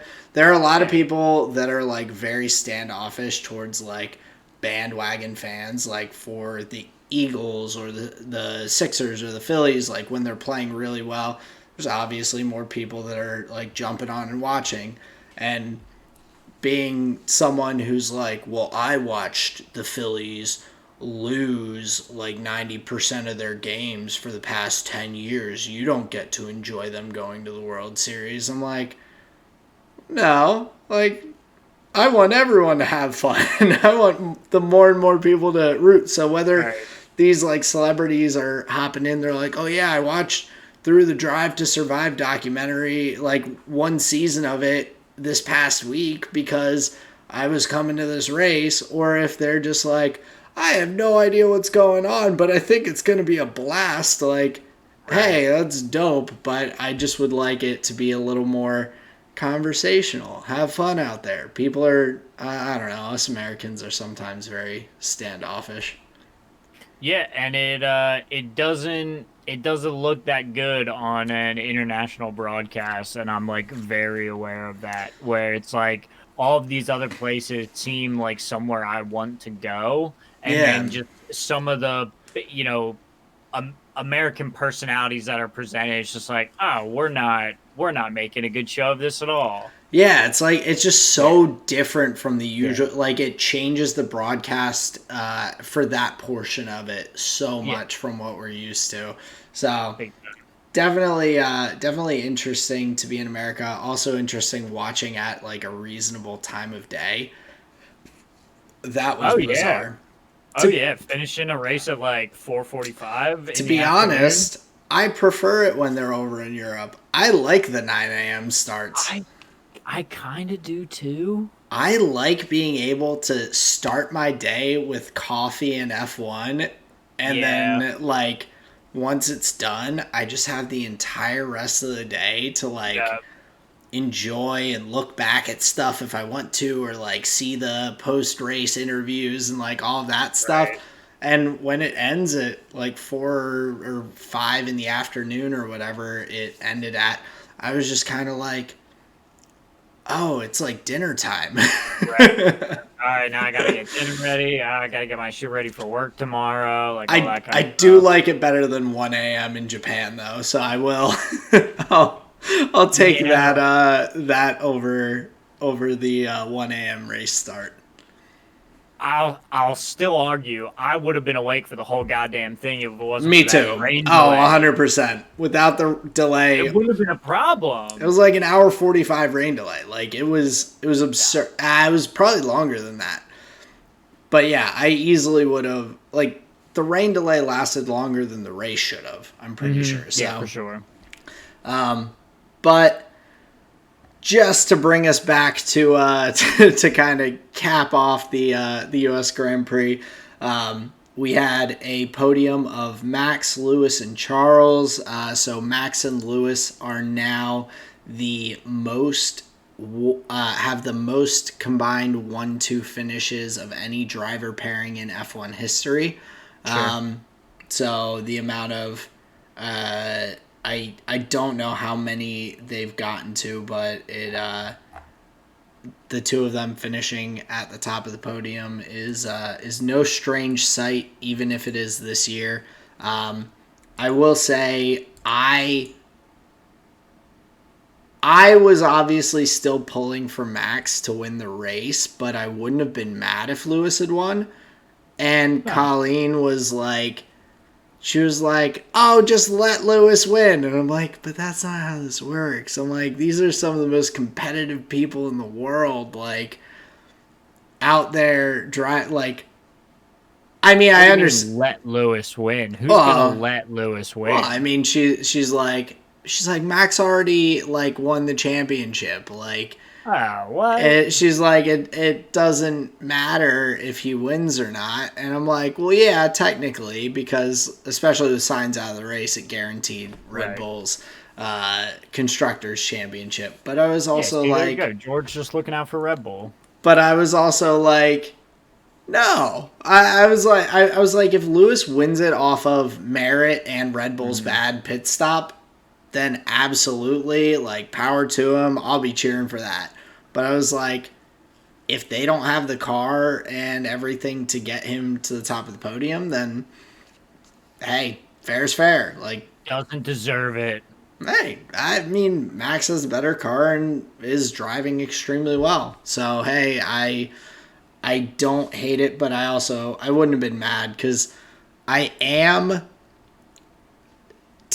I am kind of rooting for Lewis to get a win because this would be his first season since he has been in F1 that he would finish the season without a win. And also kind of confirming or, doing a little bit for the no driver has, gotten a win after their 300th victory. Oh, is that a thing? Yeah, I believe I've heard it on the broadcast a couple of times. So once he got his 300th dub, he hasn't won again. Or 300 Um, race start, 300th. Oh yeah, I guess that's what it would be. 300th race. That's a hard thing to say. I just fumbled that hard. Yeah. Interesting. I didn't realize that was a thing, but I guess maybe. Oh, there are probably multiple components. You're aging out of F1 most likely if you've gotten to that many races, and you're also potentially not on a top team if you're at that number of races. So it makes a little bit of sense, but I wouldn't. doubt that's going to affect Lewis. No, and even if he doesn't get one this year, I fully expect Mercedes to be on an absolute tear next season in a scary way. Like I expect them to be like going hard to at least matching their level now. Right? Easily.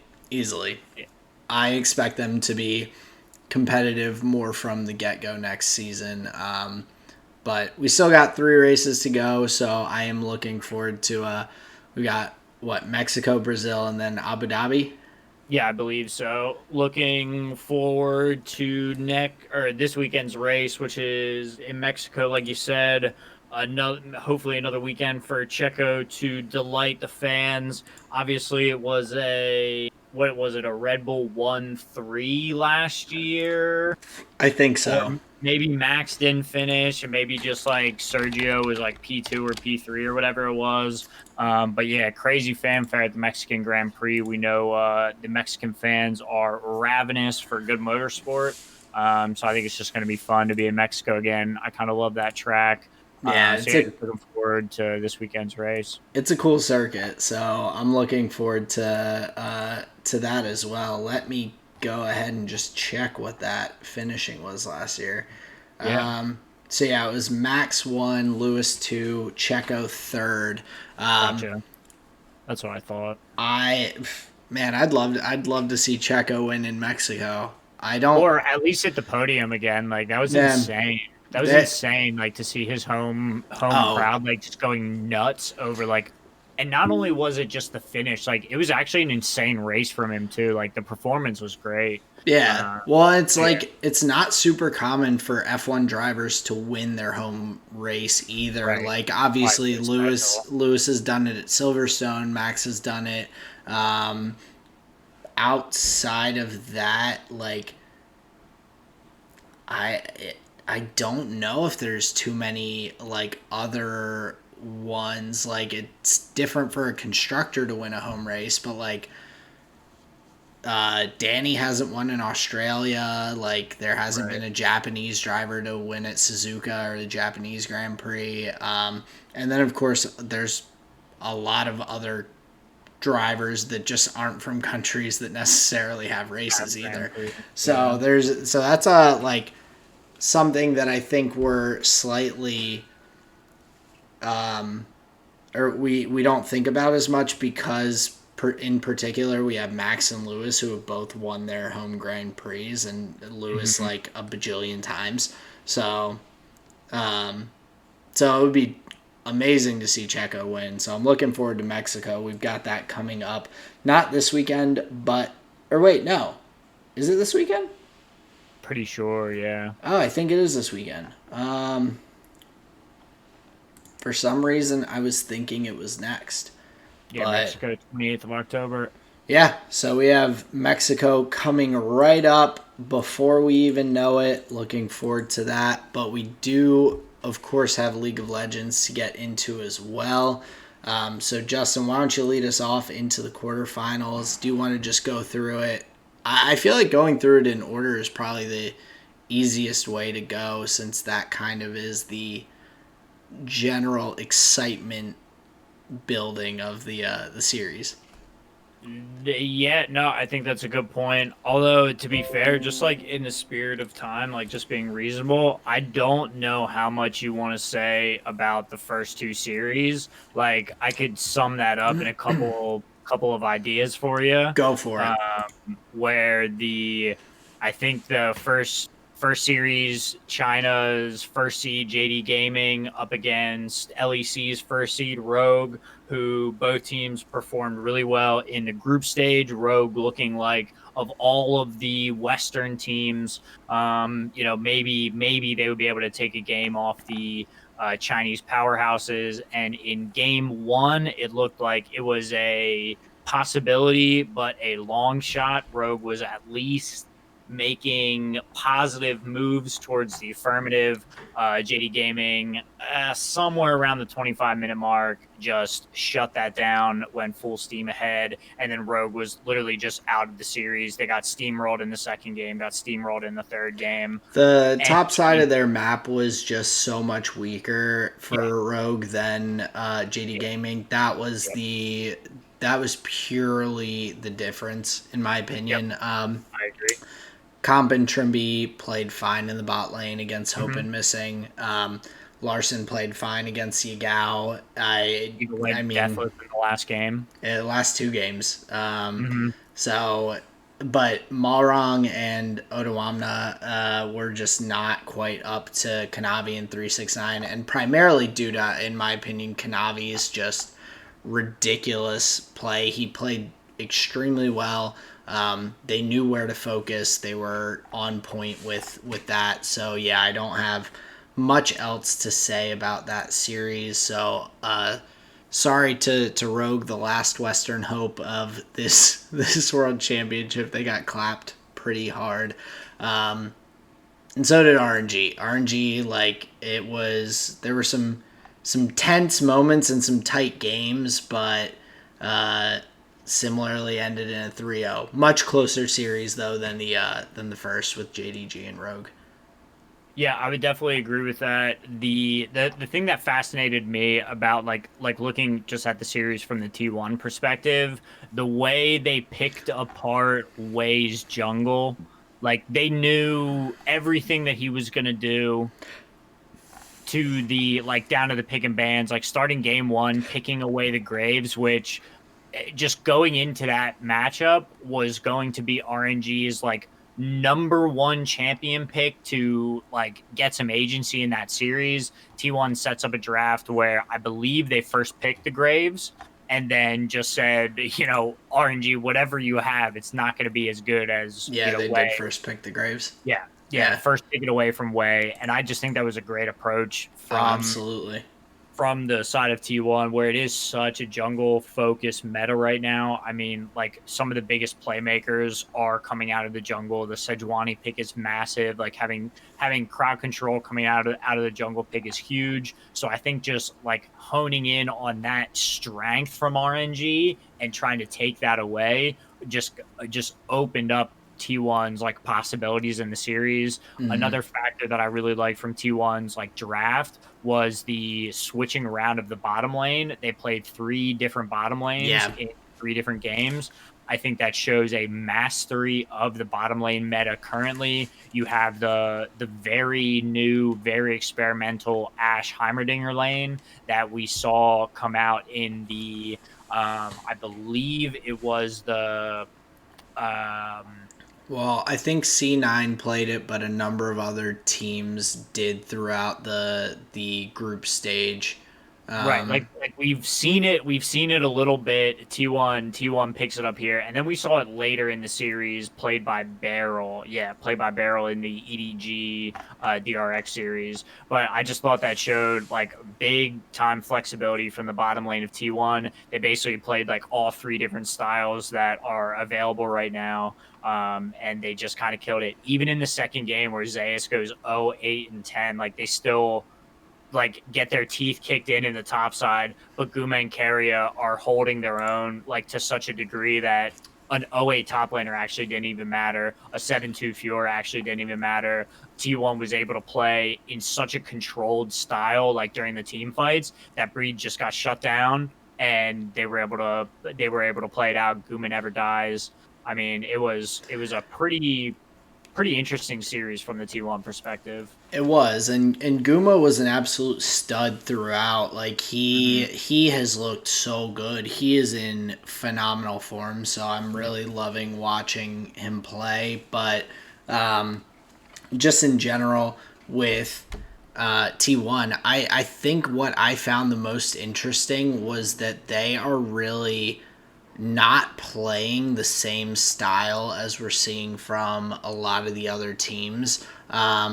When we're seeing a lot of teams picking like the Akali mid or some of these like more aggressive mid laners, we're I feel like we're seeing a little bit of a difference from like the play style, especially in the top side of the map. Like we're seeing, I feel like we see a bit more of a reserved kind of play style from the top side. Even if they're playing carry champions, it's mostly Mm-hmm. like counter picks or just or Aatrox, like it, and some sort of like tank in the jungle. But we get just overall very squishy kind of team comps from T1 through that series.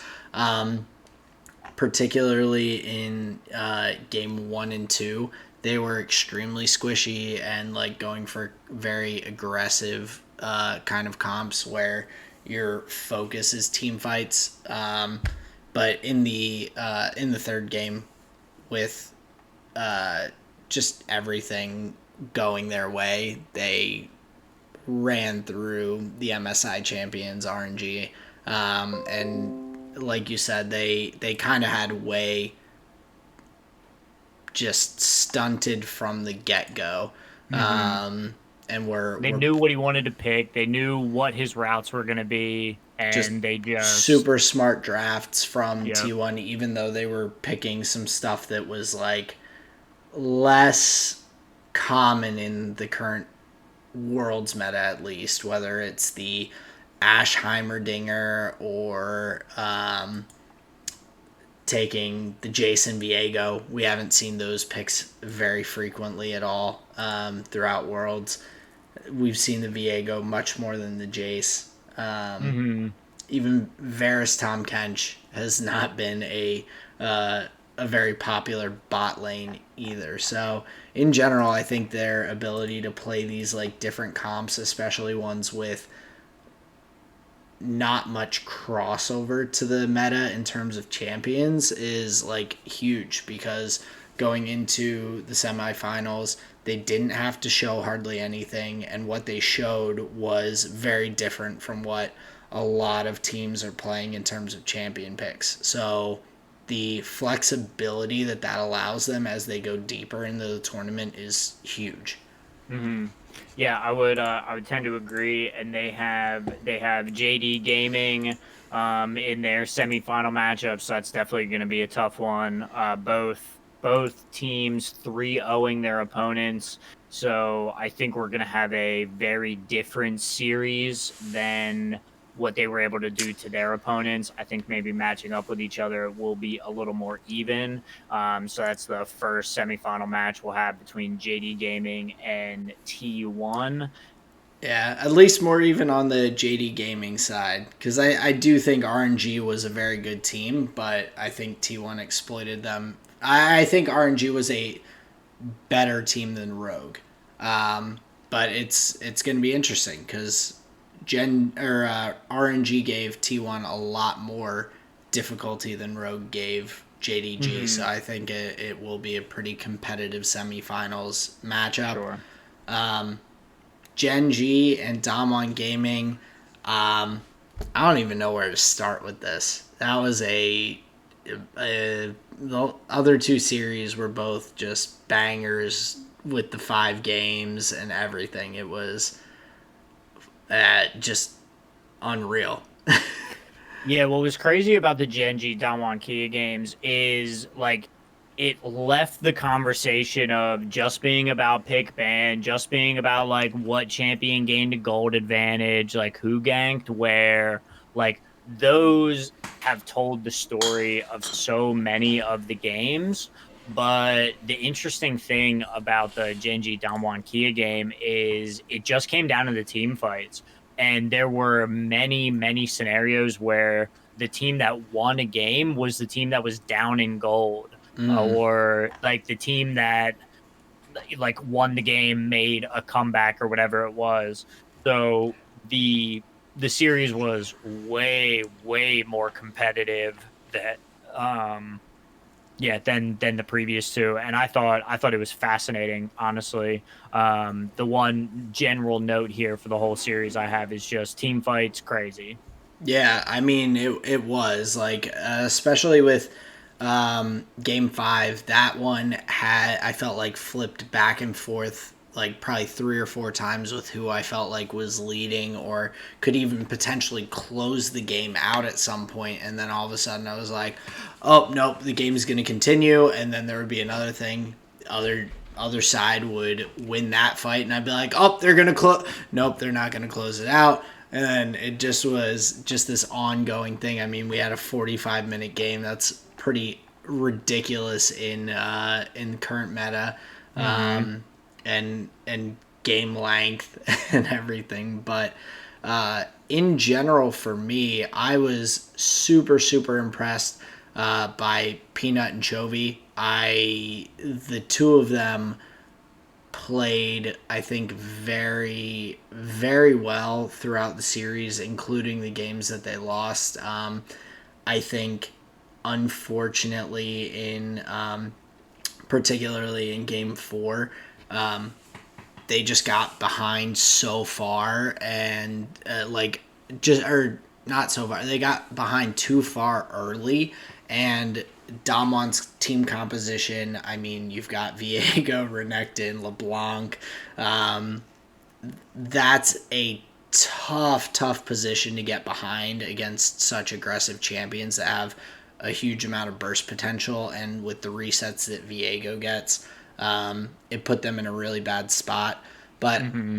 to be honest, in game 5, I really was not sure who was gonna come out of that. I would not Same. have been shocked to see Damon come out with the win there. Showmaker had a couple of just ridiculous scatter the weeks that he was able to Hmm. get off. He To flashed forward onto Chovy in that game so many Yeah, times. I was like, dude, what are you doing? But just it seemed beneficial to actually just go flash for flash in that scenario. Because if the stun lands, like it's well, yeah, beneficial. that's the thing. It's like, well, if I flash and he doesn't, I get a kill.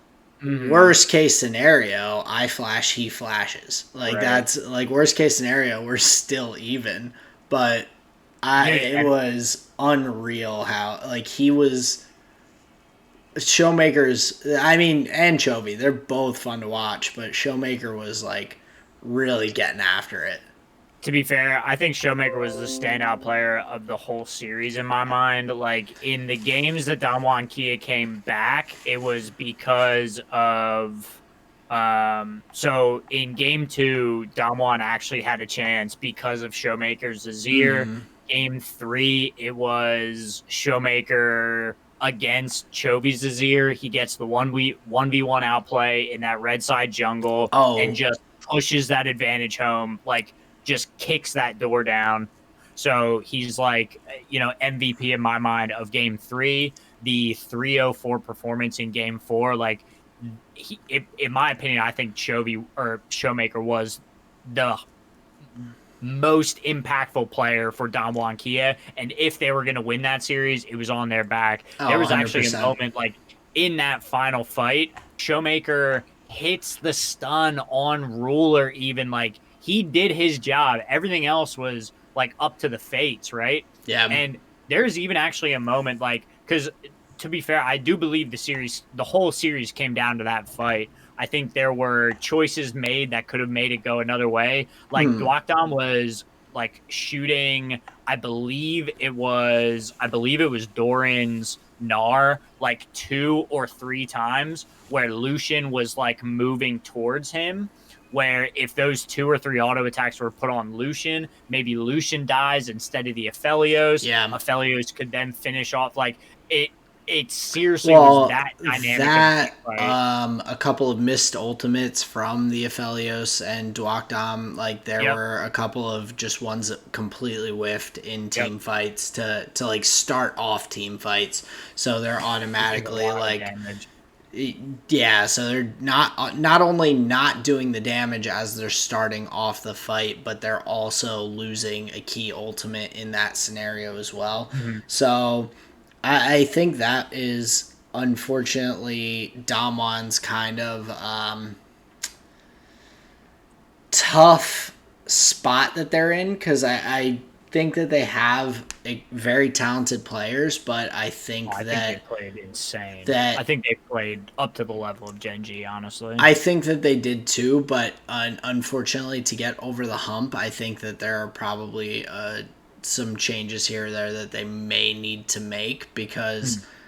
and I mean, I don't know, maybe just with meta and more time playing together and practice and all, they can get there, but I wouldn't be shocked to see some different changes with I feel like most lineups that especially get that close Mhm. quarterfinals, I mean game 5 of quarterfinals to go to the semis, like when you come back there's typically a lot of reactionary kind of like, well, this didn't get us there, what will, how do we need to change? And a lot of Mhm. times I feel like it's personnel, whether it's going to be like, I don't expect Canyon or Showmaker to go anywhere. Duakdam, I probably don't expect either, but with Kellen and Nuggery, I don't know. I feel like they may look at this even though they were that close and just be like, what do we need to not be that close, but to be like, okay, we're into the next round. Right. Because they played phenomenally, they played their hearts out, and unfortunately for them, Gen G just was the better team in that moment. It wasn't even Mhm. in that day. It was like in that last team fight that they just were able to pull it out.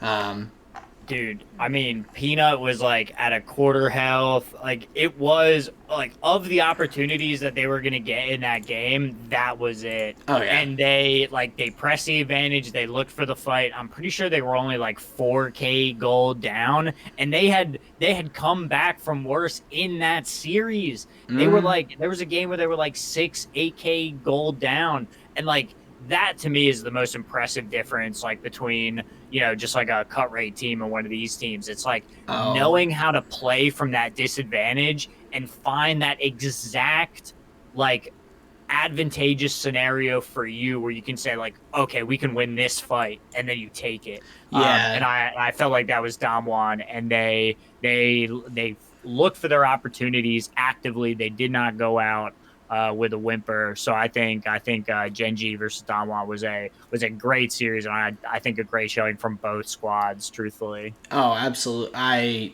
definitely agree, and I think I, I mean it's gonna be interesting to see how Gen G does in the next round because they got put to the test and came through. I think that's going to make them improve a lot, and I think you improve quickly when you're up against tough competition. And Damwon was very much that. Similarly, as we saw in the last quarterfinals between DRX and EDG, Hmm. that I mean, I did not expect. I did not Zeka expect. Zeka was. We're talking about a standout player. His scoreline doesn't always show it, but man, Zeka was the key to DRX throughout the series.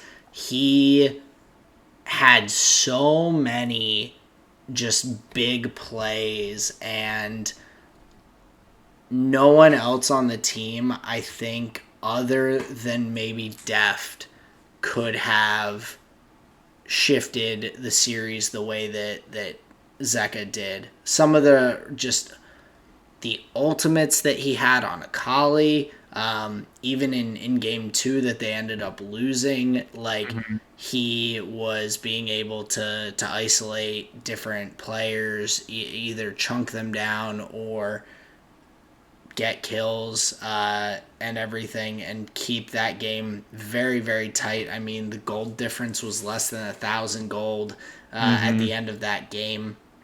Viper, I think, just Viper and Flandre in that game were just slightly better enough that they were able to pull out the win. But Zeka was just unreal, especially in the last couple games.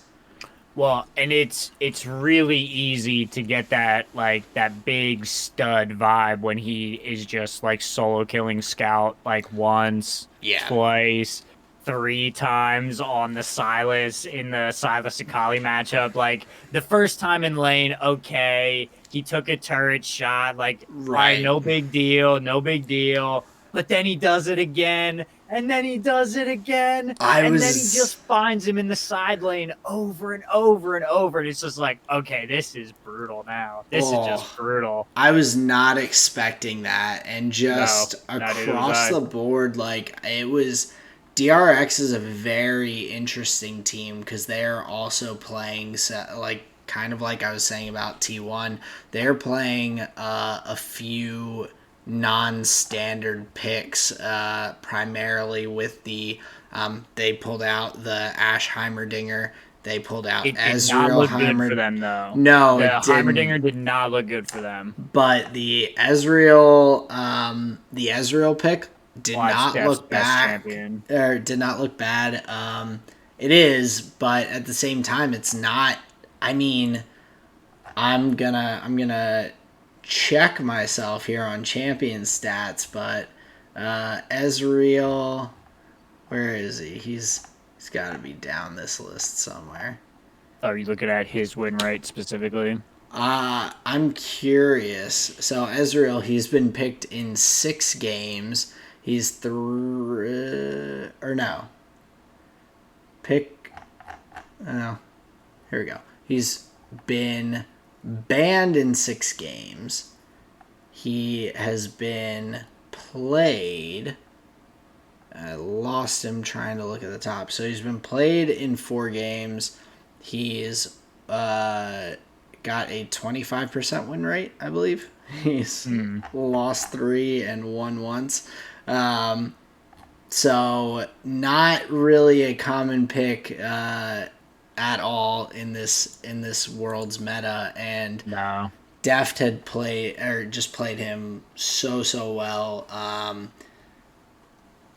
And Deft, like I said, if Zeka is not your MVP of the series for that, I feel like Deft has to be, because he had so many points where he was just able to get advantages or poke down or different things. The Ezreal in game 5 just like a number of times putting ults across 3-4 members of Edward Gaming in crucial positions around dragon fights, around baron fights, things like that, to just start off ahead and give Piosik and Zeka the opportunities to put out more damage Hmm. was just huge. So I I mean, EDG played so well. I mean, I was just on the edge of my seat. I don't think I had any preference of who won this, and I wanted good League of Legends. And I thought we saw phenomenal League of Legends. Yeah, I definitely agree. At least in those second two series, I'll throw a surprise at you here. I thought the standout for me of the series was actually their DRX's top laner Kingen. Mm, I thought his Hull Breaker build on the Fiora, which he did. I believe in the first game that he played it, and then also in the last game that he played the Fiora. I just think it was an interesting take on the build. And then the team knew how to play around it, where DRX's wave control was actually important enough in a way where Kingen had inhibitor pressure as a mm, 4-1 split pusher. Like, that is not something that a lot of teams are able to manage, where they yeah. can maybe get to that tier 2 turret and then their pressure breaks down. They're not able to keep the vision up, or they like maybe lose a poke trade, so they have to back out. But DRX was playing in a way, or at least pressuring the neutral objectives in a way where Fiora was just, all right, she's got 3 minutes in the top lane, 4 minutes in the top lane, five Mm, minutes. Now she's on an inhibitor turret, and it just like it got uglier and uglier. And it was just a very interesting way to play the top lane, where I don't think we're seeing that out of other players and teams in the way that like they're picking this champion, they're building this build on this specific champion, and then in the game they're playing around this champion with this specific build. And it mm, it was a great look for DRX and Kingen specifically. I thought his 1-4 split push was like beautiful. Actually, it gave me like flashbacks to the days when you would play Shen in the top lane and just have him perma pushing and just ulting in when he needed to. yeah. It was that kind of like 4-1 play that was actually really beautiful and pressured EDG's base in a way that other teams aren't pressuring. It was Yeah. actually like kind of confusing to deal with, the way they were able to say like, all right, just give him the turret. Let's like push that, like try and push for the inhibitor and this and that. The Yeah. The Speaking of that, Camille on the him on the Camille as well in game mm, 4 was similar. Like he was putting so much pressure on different map points, and also like being able to utilize that solo people out or isolate people with the Camille ultimate. Like he mhm. definitely had a huge series for them. Yeah, I definitely agree. And a lot of times I'm not privy to top laners really.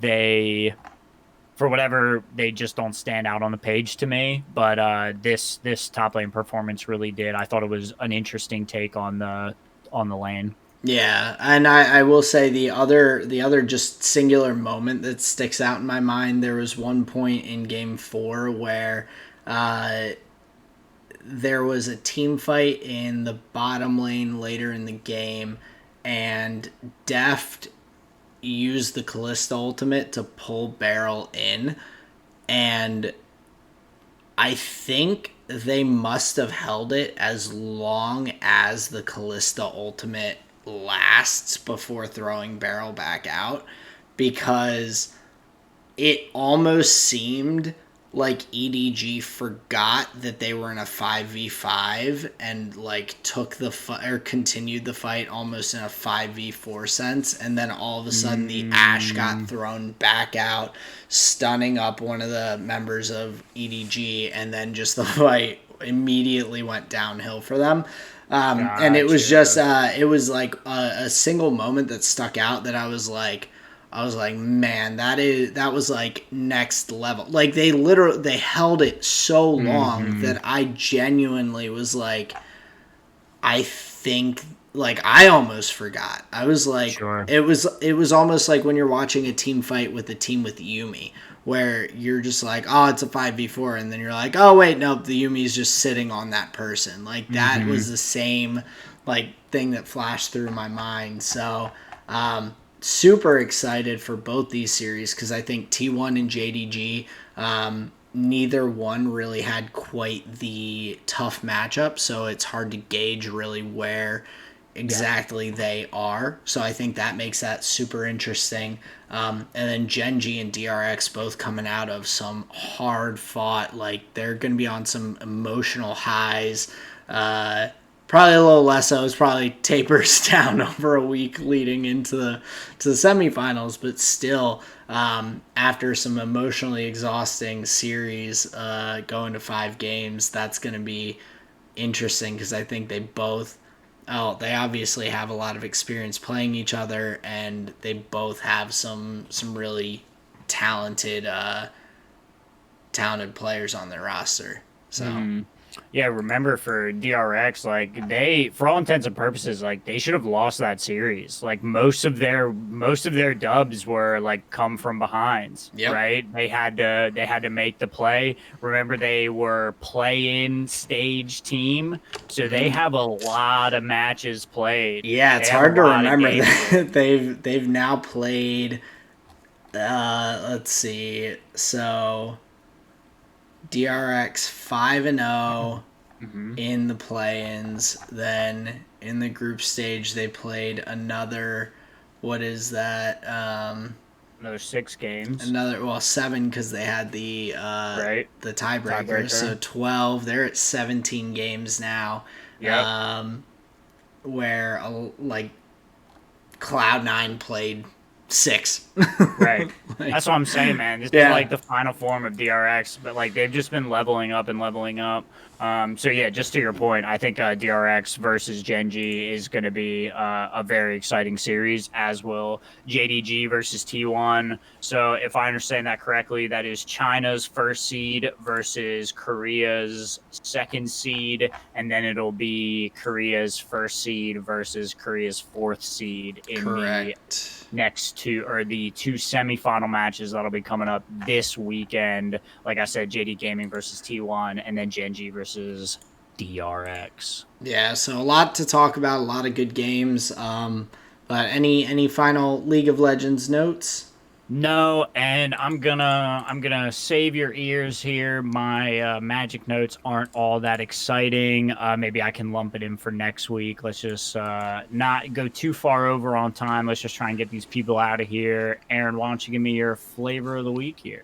Cool. So I will keep it short and sweet. But when Colleen and I went up to see the puppies, we asked for some lunch recommendations in the area. Ended up going to a restaurant called Diner 22. It is in an old, um, like, uh, dining uh, Train car. train car. Yeah. I couldn't put that all together. And so had some good food there. Some nice central Pennsylvania sandwiches and fresh fries and whatnot. So that was something a little different. It was a cool experience. Lots of very just funny like signs on the wall. Just tons and tons of the like canvases that are just like all words where it's like every day be good to people, be kind to your neighbor, love yourself, like just those kinds of things all over. But Hmm. it was pretty neat. They also had some banging pies that we brought a slice Nice. home. Love a good pie. The music for this week is for anyone who hasn't been living under a rock, they know. But Taylor Swift came out with a new album. Colleen is a huge Taylor Swift fan, so we've been listening to a bunch of that.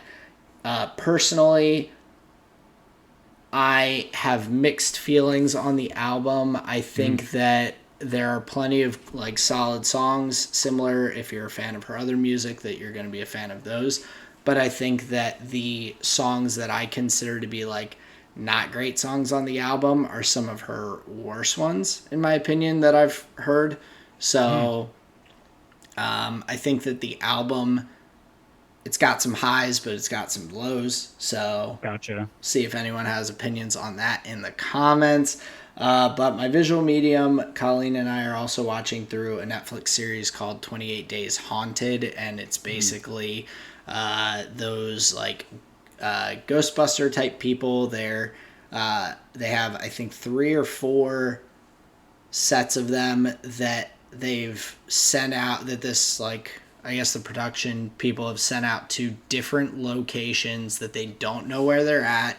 They don't like they've been sent out to these haunted locations. They don't know where they are, really. They don't know what is haunted about these different places.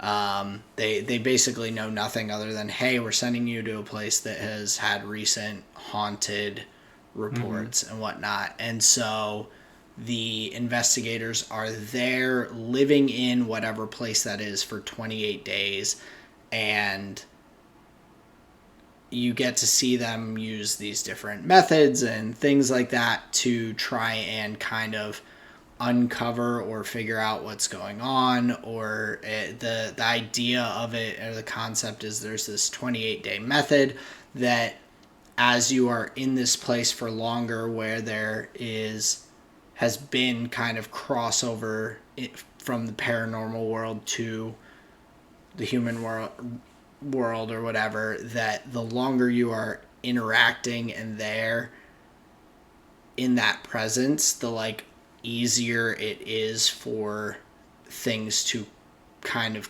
come across from the paranormal realm. And as far as I can tell, it's a real documentary.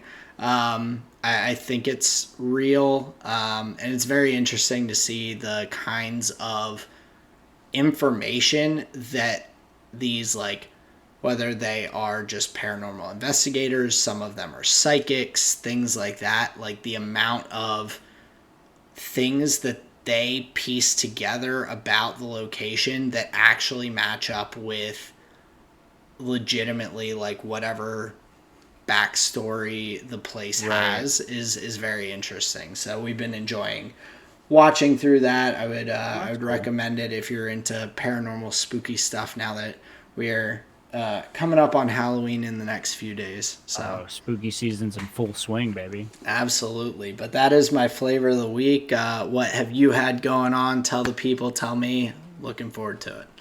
So my visual medium here for this week, I am a fan of I'll say the Final Fantasy VII lore. I never had the patience to finish a video game in my life. So those games really aren't for me totally, but the characters and the world and the magic and the design and all of it, I'm kind of a fan of. I like the aesthetic, I guess you could say. There's a film called Final Fantasy VII Advent Children. It's like an animated film based in the world of Midgar with the characters of Final Fantasy VII. So you have like Cloud, Yuffie, Leon, like all these people, and it's basically like an extension of the story that occurs in Final Fantasy VII. And it's a beautiful film. It's a beautiful story. I love the animation. It's a gripping film. It is just fun animation, fun Japanese animation. So Advent Children, great little flick. My food here for the week, Sarah cooked up a chicken with rice and veggies and a curry sauce that was just banging.